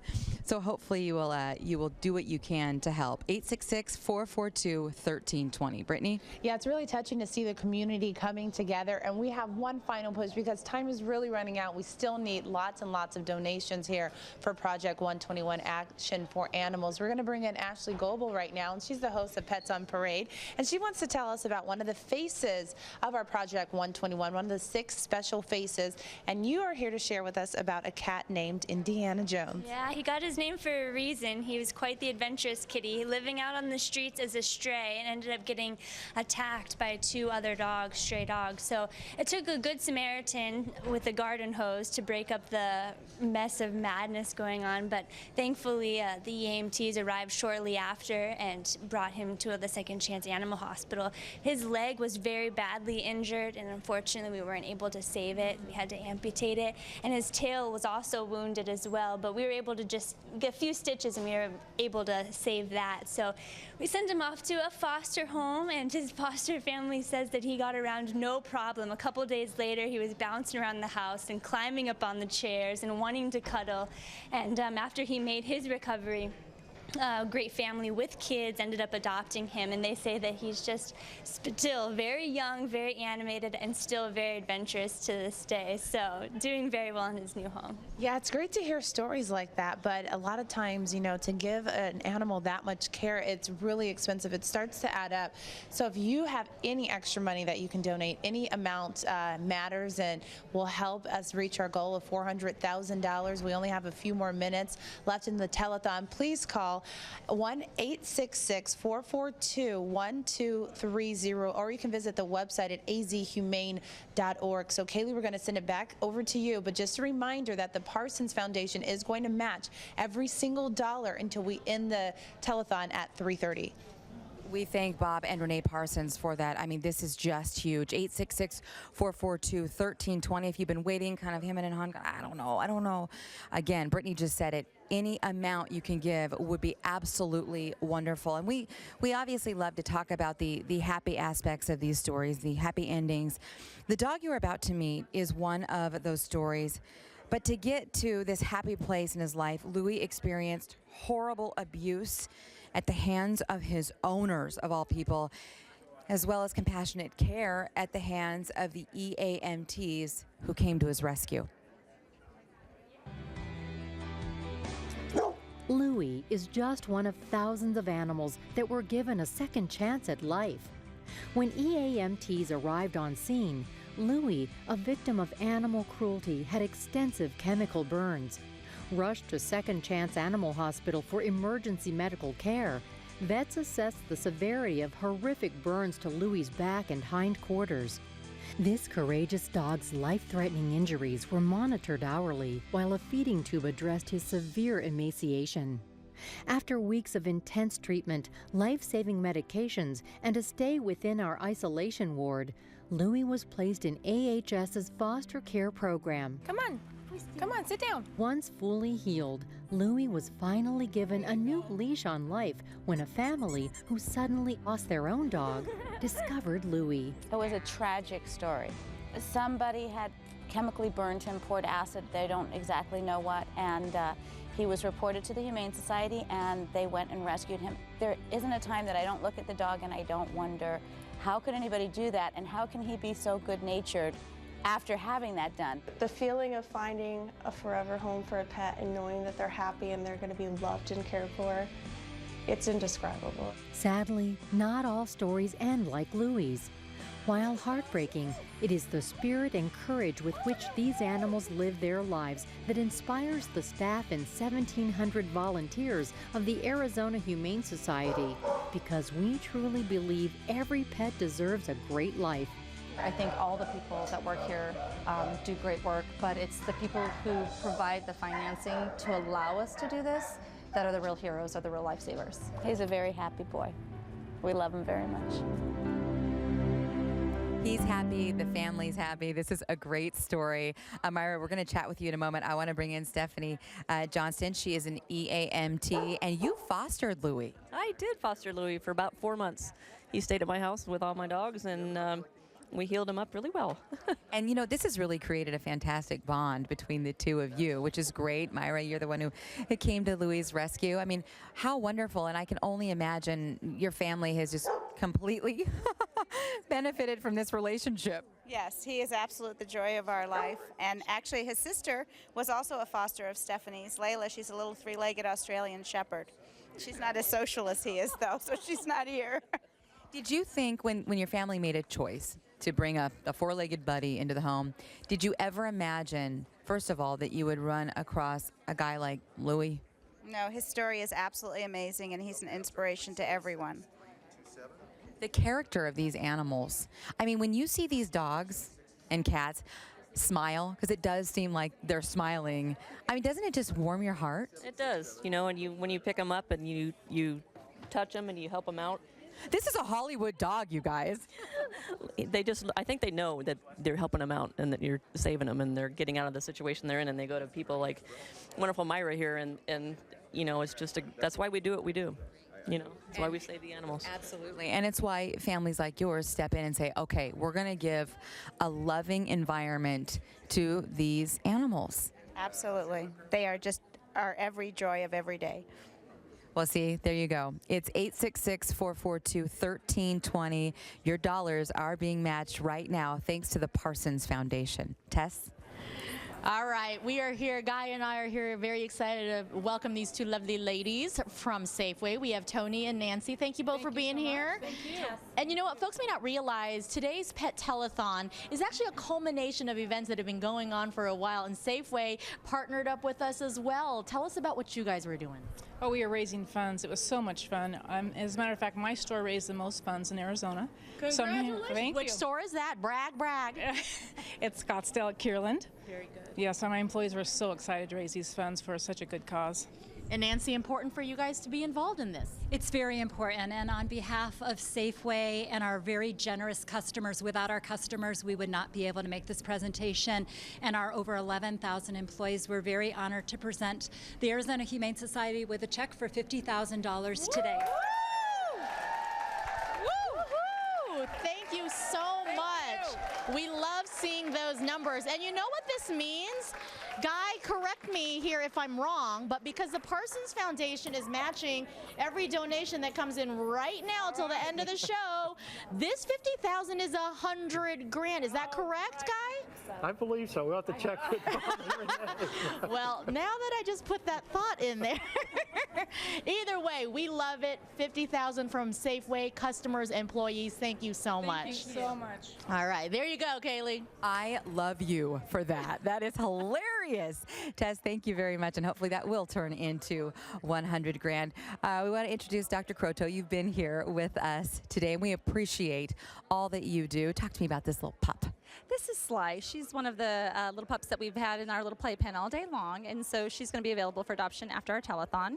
And she's just one of many of the pets that we have available through our Arizona Humane Society as well as our Second Chance Animal Hospital. Let's talk about the Second Chance Animal Hospital, because this is such an incredible option for these animals, and unique as well. Absolutely. We had over 12,000 animals come into our Second Chance Hospital just last year. So that's 12,000 animals that would be out there on the streets needing medical attention, needing emergency attention, that wouldn't have it if we weren't here. So we do amazing work through this hospital, and it's all because of the donations that we receive through these telethons and throughout the year. One of the major cases that we did this year, who's one of my favorites, is a little long-haired dachshund named Maggie. And she came into us as a stray. We weren't quite sure what happened. She actually was bleeding excessively from a lot of different areas, puncture wounds as well as different body orifices. And our biggest concern was she might have gotten into some kind of rat poisoning. So she pretty much had a packed cell volume of 12%, and normally your blood volume should probably be closer to about 37 to 55%. So she was running around with about maybe 25% of what she normally should have in the way of blood. And so she just wasn't able to oxygenate. She was really lethargic, and she was pretty much dying out on the streets. So we were able to give her transfusion and give her the medication that she needed. Over a period of a month, she slowly recovered and did amazingly well. And she's just one of those really amazing stories that if we weren't here, she would have surely died on the streets. That is such an incredible story. You're able to rehabilitate these animals and then get them to loving families to make sure that they, again, get a wonderful second chance at life. Right, right. And she's just one of thousands and thousands of cases that we see every year. We do everything from simple lacerations to something as simple as a dental, or onto orthopedic procedures, fixing fractured legs, doing enucleations where they've had some sort of head trauma and they've had to have their eye removed. So we do thousands and thousands of procedures every year to give these animals a second chance at life and find them everlasting homes. So it's only through those donations that we're able to have a hospital of this caliber in order to do this kind of work on a daily basis. Just chatting with Guy, and you know, so many of you I know are very selective about the organizations in which you donate to, because a lot of times you don't know if that money is going to stay right here in the community. That is the case here at the Arizona Humane Society. 86 cents of every dollar is very impressive, considering how much overhead this organization has. I mean, you are stretching the dollar and really making it work for these animals in this community. Absolutely. I mean, we use every penny that we have donated to us to go directly to these animals. We really need that funding in order to keep our hospital running. If you can imagine 12,000 animals a year not having a place to go, not having that medical care, who would take over? Who could do this? Well, you are helping, and we know that these animals are so lovable, but you could be doing a lot of things, especially with your credentials. Why this? This is where my heart is. This is where my soul is. I started straight out of school in 1995 as a veterinarian with the Arizona Humane Society, and I've watched it grow and develop and seen the good work that we can do here. And it honestly, it warms my heart. It's just as good for me as it is for the animals to be at this location. Isn't that the truth? I mean, it really is. It's a win-win situation. And yes, you know, they give us so much joy, but we get so much joy from them, and they get it. It's just wonderful. It is, and it's kind of a selfish thing, but I absolutely love being here, and I love being with these puppies, and I love doing the job that I do. Hey, that's a good kind of selfish. Hang tight. 866-442-1320. If you've been channel surfing, stop. Hang tight with us. azhumane.org as well. Bob and Renee Parsons are matching dollar for dollar right now. You guys have been great. These phones are ringing. We want them to continue to ring. We don't have much time left, Tess. I know, the final several minutes here, and who best than to tell you guys to pick up the phone but one of the longtime volunteers here at the Arizona Humane Society. We bring her out every year because when Marge tells you to do something, you better do it. That's right. Marge Wright, how many years, how many decades have you been involved with the Humane Society? At least 50. At least 50. So we said she started as a young ambassador. And I know you got a very important pledge you want to read here. Yes, I have one here for Annette and Kenneth Brown of Glendale. and they're pledging $250,000. Well, wait. $250. $250. Oh, you're going to get them in trouble. $250,000 would be fantastic. Sorry about that. But what do you want to tell those folks right now who maybe have been watching this, but they have not picked up the phone or gone online yet and donated? I think that they will be very happy to know that we're going to be able to do a lot for so many animals in the valley, and they'll all get good homes. There you go. All right. Thank you so much for being with us. Thank you. It's the final minutes, folks. Do we want? You still have time to call. Can we read some of these pledges? I want to thank Sandy DeGraffenreid for donating. Sandy Torino of Glendale pledged $121 in memory of Sweetie and Buddy. Aw. We have a few more. Shelley Lillard donated $50 in honor of her best friend Molly, and who was an AZ Humane Society adoptee. And we've got $10 is being pledged by Frank Tamburo for his 3 dogs, Tess, Carly, and Brittany, 2 of whom are 13 years old. We've got Deborah Whitaker pledging $50. She loves listening to Holmberg, she says. I just wonder what it sounds like at Bob and Renee Parsons' house right now. Cha-ching! Yes, cha-ching, remember cha-ching. every donation that you're making right now till this ends in just about any moment here, matched dollar per dollar by the Parsons Foundation. This is happening. The Humane Society happens because of your generous donations. It is not too late. Pick up the phone right now. We want to beat last year's amount that we raised, and we know with you guys, we have done it. The last time we checked in, $262,869. And drum roll, please. Drum roll, everyone. That is wonderful. $441,580. Absolutely. Thank you, Arizona. We couldn't have done it without all the volunteers here as well. Doesn't end here. Tomorrow, the shelter doors will open once again, and another 121 animals will be coming in. And look at the volunteers. We could not have done this Pet Telethon without them and everyone at home. Thank you so much for donating. And we know the telethon is coming to an end. Thank you for watching, but the need is great. Continue, please, to donate.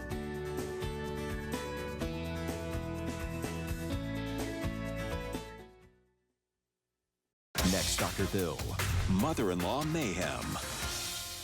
Monday night at 7.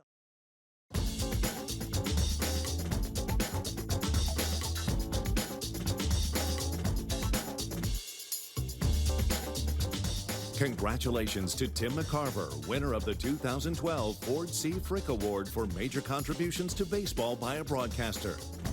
When today's guest started playing high school football in Crawford, Mississippi, he barely knew how the game was played.